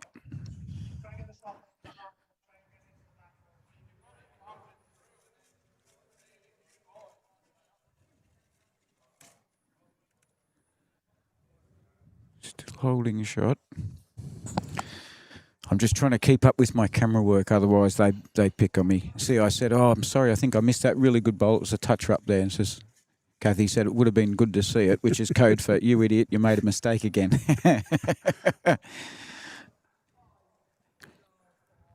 I'm not even a year old doing this, so I'm just going to claim it for 12 months. Anything after about October this year, I need to pull my finger out and get a bit more efficient. They're doing it very My well. I'm looking at a number my passion makes up for my ability. I'm looking at a lot of things you have to control at the same time. So I'm it's glad. not easy. Yeah, yeah. Other live streaming people have a cameraman on each camera, Okay. plus somebody doing the computer work, and then they have the people doing the talking. So this is a one-man band. It is difficult, but I love most people that come on and join in the commentary. They often come on and say, "Oh, couldn't believe how much you had to do control and things like that." A lot of people simply turn the volume off if they don't want to hear my voice or Matt's voice. They'll turn off and they'll just watch the game. Mm-hmm. And that's why I've got to make sure I do the camera work Oh, as right, well as yep. the speaking. Look, we're all human. We all make mistakes. I just excel at making mistakes, and I'm getting better and better at doing this. That's why I practice mistakes all the time. Okay, we've got one bowl left to come now from Bob. He's holding one. He just wants a dead draw around his own short bowl there at 10 o'clock. He wants to come around that one. He's on the right direction, but it's just unfortunate he's run out of wheat bix. Not enough petrol on that one. So that'll be one, but that's a good one. He could do with that.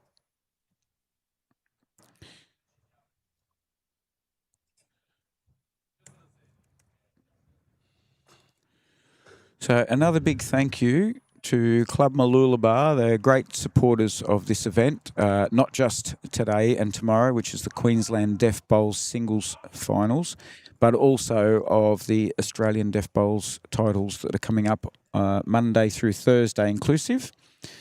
So that's all happening. You've got fours and you've got other events in Singles. the fours and singles Yep. coming up between Monday and Thursday next week. Will that be sectional? Sectional on Monday, then knockout on Tuesday. Yep. And the same with the singles. Sectional Wednesday, knockout finals Thursday. So pretty similar format to the Australian Open. Actually, the Australian Open has our deaf singles was singles and then multi-disability pairs. Yep, that's us. That's you. Did you draw that? No. I'll give a plug to West Coast Bowls because actually They did it? He's amazing. Yep. He came up with that, and that really is like you've got the ear embedded in the kangaroo. I like it in the kangaroo. But in the Australian Open, they've sort of like put us into the multi-disability pairs. Again, this is an evolving process. It is. And we got 32 bowlers play at the Australian Open, and we filled it up pretty well much within a couple of weeks, which Bowls Australia was really happy with, that we actually got that many content. I actually was one of the 4 who played in the original Australian Open way back, I think it's 2008 or 9, and there was 4 of us who played at Darebin City. It then floated along for a number of years, 3s and 4s, and then dropped off. I understand that you really shouldn't get a championship with 4 bowlers. So it dropped off the ledger. And then last year was my first time I played in the Australian Open, played in the multi-disability singles.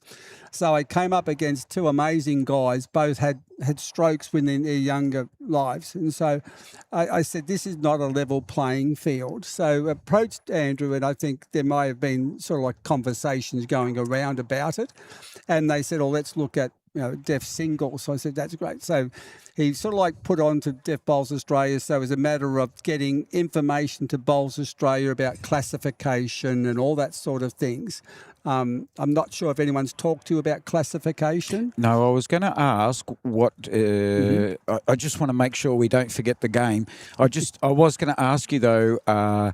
How hard, because there might be people out there that have hearing problems, hadn't really considered, they're just been battling away in normal penance, and they might be interested. So, we'll watch this end, and then I'll ask you what's involved in somebody getting classified so that they do qualify. Yep. That'll be... Sure. I've given you a 5-minute warning there, aren't I? What the question coming up next is... No, that's okay.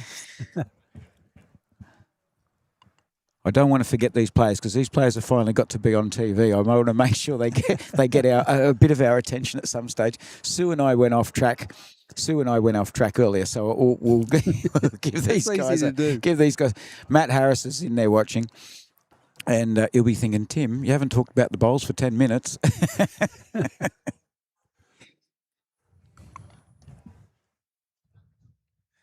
All right. Well, Peter's, Peter Rookus, he's holding another 2 at the moment. He's already got a 9-2 lead. Oh, no, a 9-3 lead, my apologies.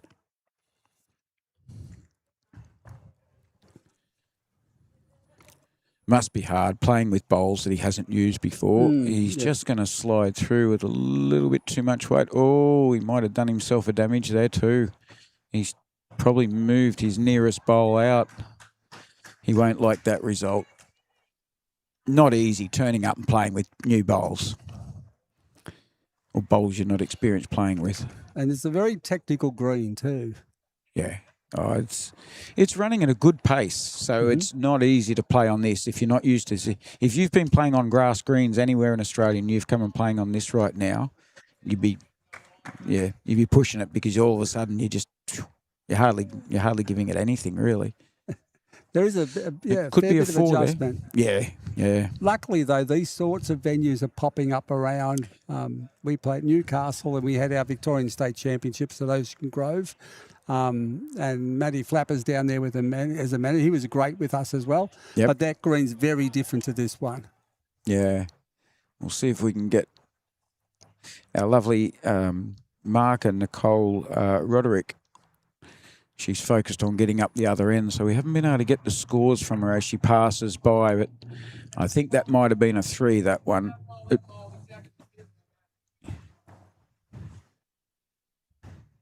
No, she's looking everywhere but us, as a lot of people do. They see me and they look away.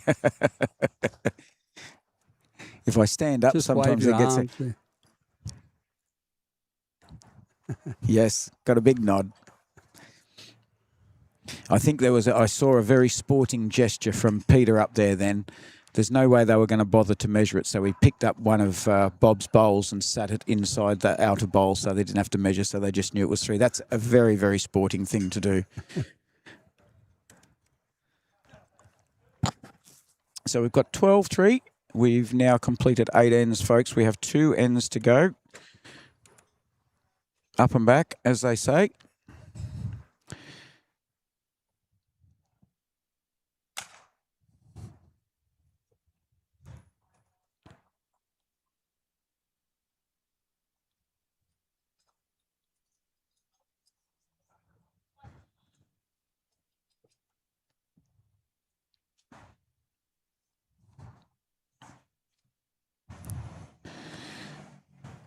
So the scheduler, Matt's asking about the schedule of the Deaf Bowls next week. Now, I'm pretty sure we have that document there. Yep. Hopefully people can see that on their screen. So is 4s Monday, Tuesday, and then pairs Wednesday, Thursday? And then Friday's going to be the Australian team having some trials with some just get together. Because we come from all around Australia. We don't actually get together to practice before. It's just too difficult as all members are self-funded. So we have no. So in order to get to a training, it's self-funded, and it's just not possible. So this gives us a bit of a chance to get together. We're on a similar surface. It looks exactly the same. And so and other people who are playing here this week have put their hand up to come along and have a game against us. Well, it's the perfect chance. If people have come around from all around the country to play next week, a certain amount, how many are selected to play in the Australian team then? The Australian team, the IDBF World Championships. This one will be the 10th one. They're every 4 years. So you play singles and 4s in one format, and pairs and triples in another format. Good. Now, it doesn't have to be the same players. You can mix and match. Yep. And so we'll be mixing and matching. So you can have a minimum of 5. So you've got one person play singles, 4 people play 4s, that's 5. And then the next process is pairs and triples, which is 5. I'm pretty sure. Or you can have, as we're doing in this team, we will have people playing only one game or one format. Yep. Yep, I'm pretty sure the bowling arm are doing the same at Club Tweed in September. I've got a funny feeling they're doing the same thing where it's pairs, triples, singles and fours. It's a good format. I know there's a ladies' five-a-side game played in Mount Gambier, and they do the same thing in the morning. Singles and fours is on, afternoon pairs and triples on. It's great format, and it's a good true challenge of so many other different things that you're not just playing a game of singles. You're not just playing a second in the fours. You're not just playing the skipper in the third. There's so much variety. It's fantastic.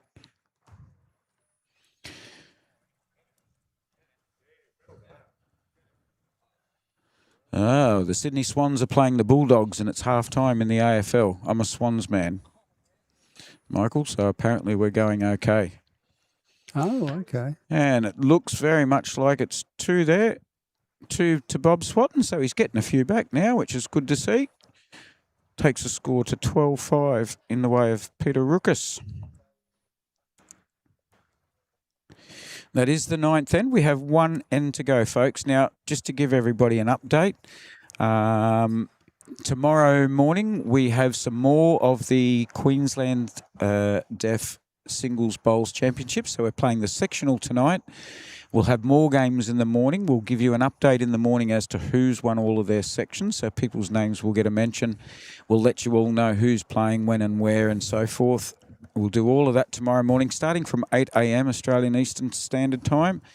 I'll be doing that one tomorrow. Hopefully I'll have some guest speakers if you're interested in helping out again tomorrow, Michael. Absolutely. We've got more singles on and we'll get you've through. Got me on a very well, all the people like you all the people like you who aren't playing in the Queensland titles can help out in the commentary for today and tomorrow, which is yes, absolutely. It's been fantastic to have so many of you put your hand up to have a go. Not everybody would even be interested in having a go at this. So we've got that on in the morning. In the afternoon, we'll have the finals.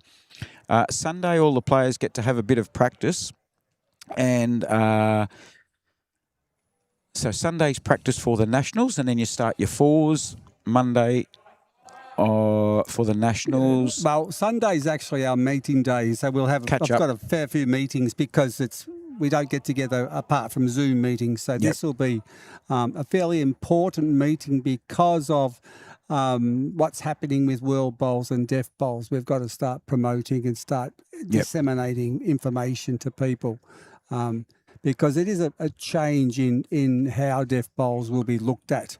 In the future, as I said before, it was seen as a disability, but I've put forward that because we have our own classification system, because we have state, national and international organised bodies, and because we've been around for something like 40 years, that we are actually a standalone group, which is part of the inclusive or underrepresented groups within the community. So we certainly fit that bill. And it's got a bit of traction in that, okay, we'll start. And I think there is a slight movement in the bowling community to start thinking of it's not just disabilities, but underrepresented groups who are well organised, who have a classification system. So therefore, we'll treat them as an individual group. And that's Bowls Australia has been amazing in taking that sort of role up. World Bowls is also looking at that at the moment, so we're working behind the scenes on that. So now it's a case of, okay, permeating that idea down through the states and also to other countries. Because other countries, and this is part of the para group, if you like to call it, and it's where do we put deaf bowls, and that's the point. And as I said before, like when most of these people, if you walk on the green with a disability like deafness, it doesn't really impact on your actual bowling. Yes, communication maybe, but most of us are experienced. I actually take my hearing aids off when I play. I don't like having them on, so I'm totally deaf. And I actually enjoy that because all you can do is focus on your bowls, but you can't hear. But it doesn't impact, although it has impacted sometimes when I actually, and Matt knows I was holding this story, I played too for Lee Schreiner for a number of years.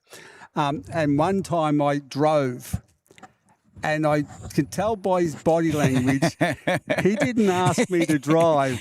And he didn't know it was said coming. to my lead, did I get that wrong? And they go, yes. Oh, I love it. So it was sort of like, oh, okay. So, but then you get funny people coming up with like draw as in draw with a pen, Using their fingers drive to as in draw. drive a car. So the sign language for people who don't know how to do it, if you hold your hands like you're on a steering wheel, that want means to they draw. want the bowler to drive. I And love if it. you use it like a draw a pencil on a piece of paper, Yeah. that means you want to draw. Oh, they can't see me. They can't hear me. I need to clap louder. Oh, folks, we've had a ball tonight. Well, in deaf sign language, it's you shake like your that, hands yeah, like that. yeah. I know a couple of things. I've seen a couple of things though. You know what? I grew up in Sydney back in the 70s. Okay. When you Greek kids and Italian kids and all that, the only thing they ever taught you was swear words. So I want to know some swear words in sign language. Not right now. We'll talk about that later. And I know one of them, obviously, the one that everybody uses with the middle finger anyway. So. Well, that actually doesn't mean that. It doesn't that work actually in means sign. if you do that, that means you're it's available. Oh, okay. It's So an that's unusual way of saying available. you're available, isn't And it? it was interesting actually during the COVID time, and we in Victoria would have an interpreter standing at the back of Dan Andrews. So yes. And Dan Andrews was saying, well, the new vaccinations are now available. That's And so the interpreter's standing behind, signing, and everyone's going, why is he doing that sign? So it's but that's been in Auslan for a lot longer than it has been as a. So if any of you don't know, what Michael's describing there is you raise your middle finger as you're doing a rude gesture to people, as we often see, or one on each hand, and you're waving, giving the bird with two hands at the same time. Well, you're rotating it, and you're standing behind Dan Andrews, and you're standing behind him saying he's available. It looks like you're being very rude to the Victorian Premier. Yeah, so it's. I'd pay money to watch that footage. I'd like to see that. Yeah. So if I see a young 18-year-old guy with a hearing aid in a nightclub and he's walking around doing that to everywhere, he's not being rude, he's telling all the girls he's available. That's what you're saying. That could be interesting, yeah. Ladies and gentlemen, we have had an absolute ball. I hope you have enjoyed it. I know we have got off track, and I sincerely, jazz hands, I sincerely apologise for the fact that we have got off track with the bowls a little bit, but I think we are all a lot wiser and a lot more educated in the goings-on of people with hearing impairments, people who are deaf. We are going to wait till Stephen Fox. I know you've probably got other things to do, Michael. We're going to wait. Stephen Fox has just finished his last end by the looks of it. So he's playing, Linda, you remember Stephen, he played the first game, and he's been, between he and Matt Harris have been very organised to make sure that the streaming has been organised. No, it looks like he's only finishing crikey, they're a bit slow. They're only just finishing their 8th end now. Yeah. So I'm going to have to hang around and keep on talking a little bit longer, or I might go and have a little break. But he wants to come over and do a quick chat. He hasn't been on yet. So he wants to come over and address the crowd, and he wants to thank everybody for their involvement. So we might even just wrap things up for a little while, folks. We will come back. We will give you a bit of a rundown from Stephen Fox, the organiser of this particular part of the week's festivities. As I said earlier, we've got more of the Queensland state title, Deaf Bowl state titles tomorrow. There are 2 separate links on YouTube Live Sports, a morning one and an afternoon one. Please tune in, and if you've been watching and if you enjoyed it and if you've learned anything from it, let people know. They can watch a bit of bowls, and they can listen to people like Michael, Barry Lester, Prue Trainer, Prue Staines, and Sue. I've met so many people. Sue Higgins. I've met so many people, and I'm trying to get my head around it all. We've got lots to talk, and in the meantime, so I will come back in a few minutes, folks. I'll just go and check and see how long they're going to be. So yeah, don't leave us if you're still there, but let people know, please. This will be going on tomorrow, and then next week. YouTube Live Sports will be focusing on, as you can see on the screen now, the Australian Deaf Games, the Lawn Bowls Championships from Monday to Thursday. Also, YouTube Live Sports has the, I'm trying to think of the name of it. Tony Scott's doing live streaming from Nambucca. I'm trying to think of the event. My apologies, Tony. But anyway, folks, I'll go find out some more and I'll be back soon. Bye for now.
Okay, folks, we're lucky enough. Stephen Fox has just finished his last game, and it's the very last game of this evening. Thanks for hanging around. I know there's only a few of you left, but thank you for hanging around.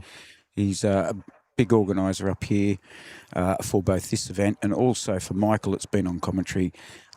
Stephen was helping him as well. Unfortunately, Stephen's not had a great night with his bowls, so he's not quite in the mood, but he did promise he'd come and join in, so he's honouring his promise.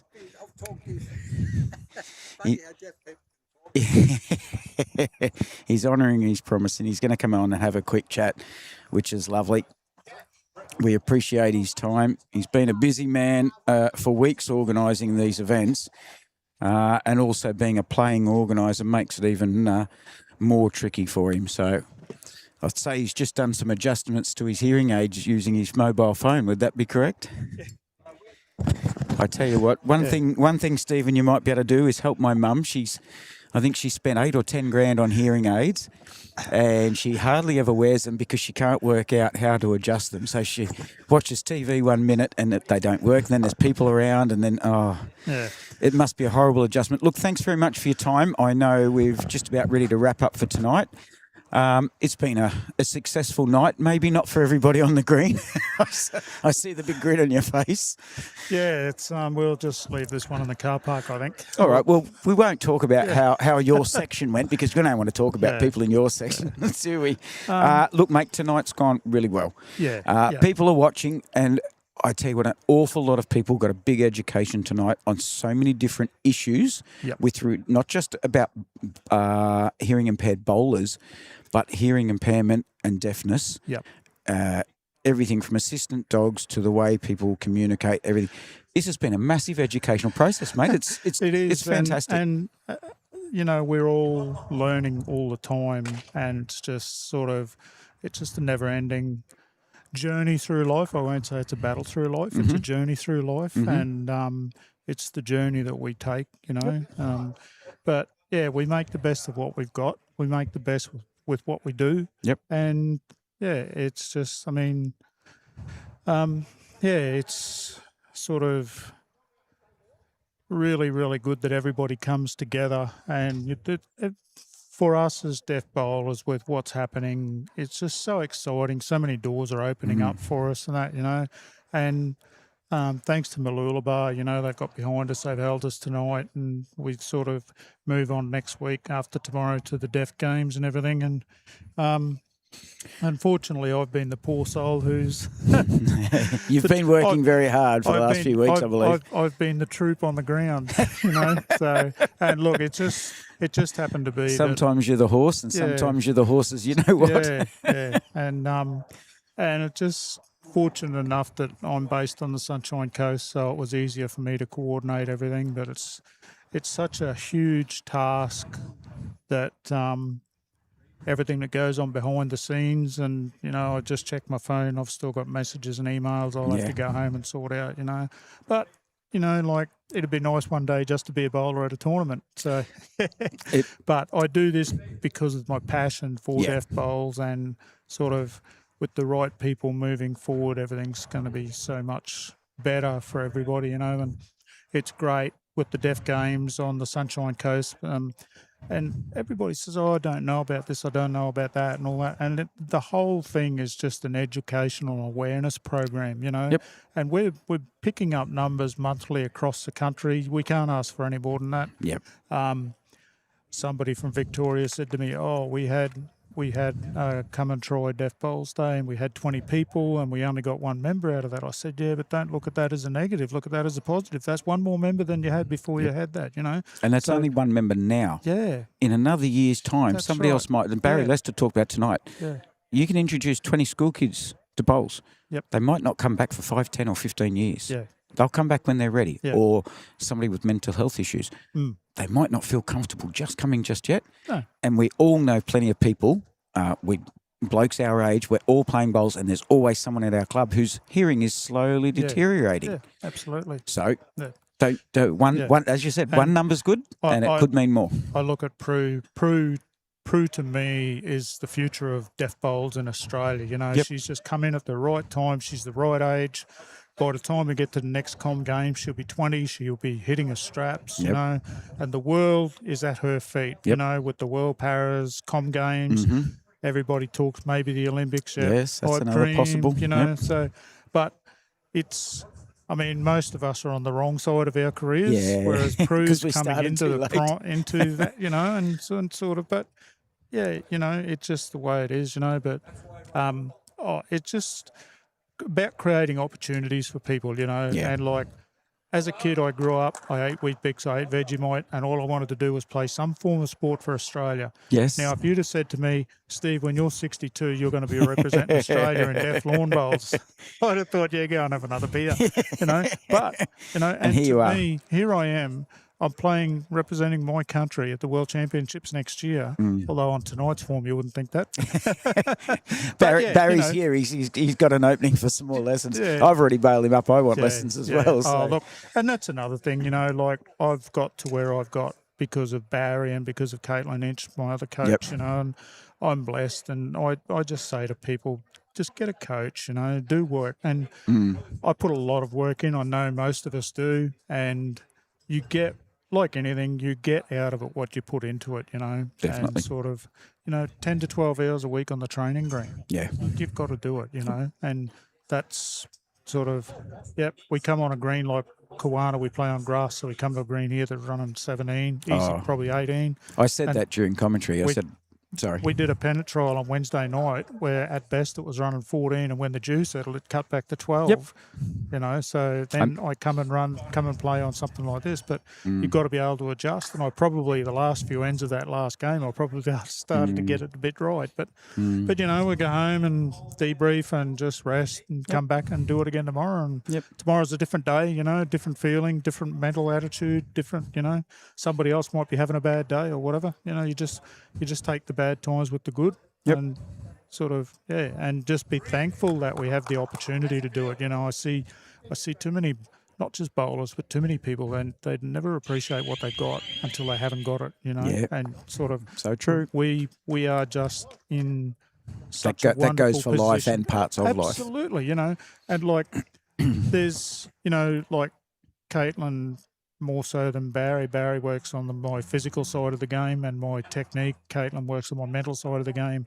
And she's taught me that you need to have a happy life balance. You know, it's not all about bowls. I mean, and, you know, and sometimes you don't want to do the training. You just other things on your mind, you know, and just sort of like if there was probably any indication today, you know, like I'm still putting out spot fires when we're going out for a roll up, you know, but that's, I took that roll on, so I've got to be prepared to deal with it. And you know, and just, it is what it is, you know. And what you're doing there is the same as every club around Australia's got someone who, like I've been barman and I'm a pennant selector and I'm trying to play a game of pennant.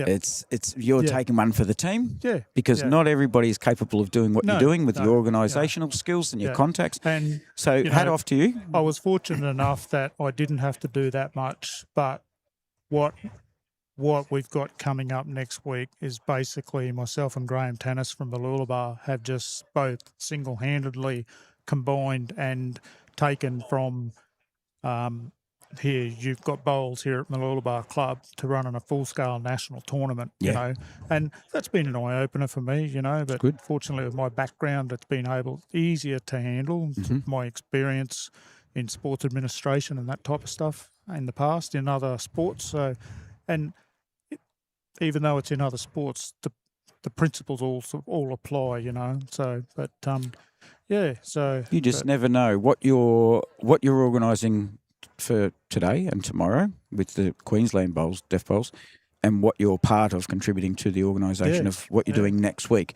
That could be your apprenticeship for 2032 Olympic Games in Brisbane. Is it 2032, I think? 32, 32. So what you're doing now and what you're learning and all the organisational process and the delegation, all that, that's all becoming part of the skill set that you may need down the track when you're the manager of, you know, of anything. Absolutely, 100%, you know. And, like, just because, like, you get to a point where, okay, it's time for me to step aside and just give somebody else a go. You know, like Yep. whether that's in 2 years, 4 years, I don't know. But Yep. you know, but the behind the scenes work that Michael and I are doing at the moment with World Bowls, World Para Bowls Australia, and soon to be the state organisations, it's sort of, you know, like it's just somebody has to do it to get us where we need to go, you know, and sort of. You're all chipping in. I can see it a mile away, and there's an awful lot of a passion in it. So it's fantastic. Yeah, absolutely. But at the moment, I've got a passion for a beer. That's it, mate. I've had a big day. I'm stopping you from that passion. I'm going to come and have one with you. Yeah, all right. Thank you very much. We've had a great night. We've had plenty of comments on the live chat. Now, just before we go, Matty Harris. You've got Matty Harris tearing up now and smiling. He's absolutely loving it, mate. Matty's always been a bit of a sook. Hang on, we're going to edit that. That'll go on the advertisement on TV. What do they call it? The highlights reel for the ad for next week. Sookie Red Bull, we'll call him.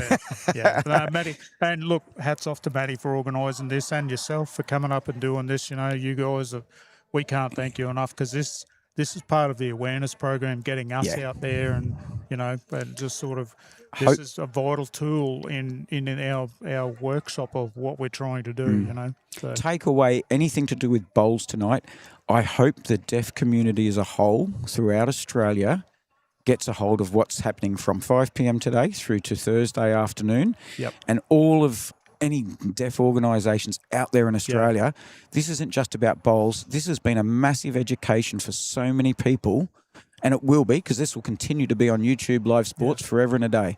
So you're getting education out there and awareness. If nothing else, hopefully 1,000,001 people with hearing impairments and so forth get involved in bowls, but also a lot of people that don't have hearing get an understanding of what situations and things you go through. And about 3 weeks ago, when I spoke to Matty and we put this deal together, I let Phil Harper from Deaf Sports Australia know that, hey, you know, we're live streaming the bowls, you know, and Phil was just astounded that, you know, sort of they've not had anything like this. This is the first time they've had constant live coverage of any of their sports at an Australian Deaf Games. So there you go. Once again, bowls, it's leading the way. Yep, we're leading the way, you know. So Well, it's good. I hope Deaf Sports Australia promotes and advertises that this live stream's been on, because there's another way that you'll capture a lot more people that might be playing deaf soccer, they might be playing deaf kayaking.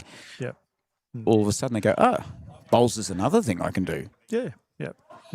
So, cool, mate.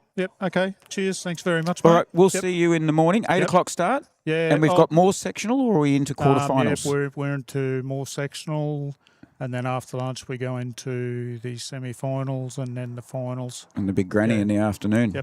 Excellent. There you go, folks. From the boss himself, Steve Fox. Tomorrow we have more sectional bowls. Then semi-finals and finals after lunch, starting at 8 a.m. Australian Eastern Standard Time. As Molly Meldrum says, do yourself a favour. Get on board. Okay, mate. Thanks, guys. See you in the morning. See you all later, folks. Bye for now.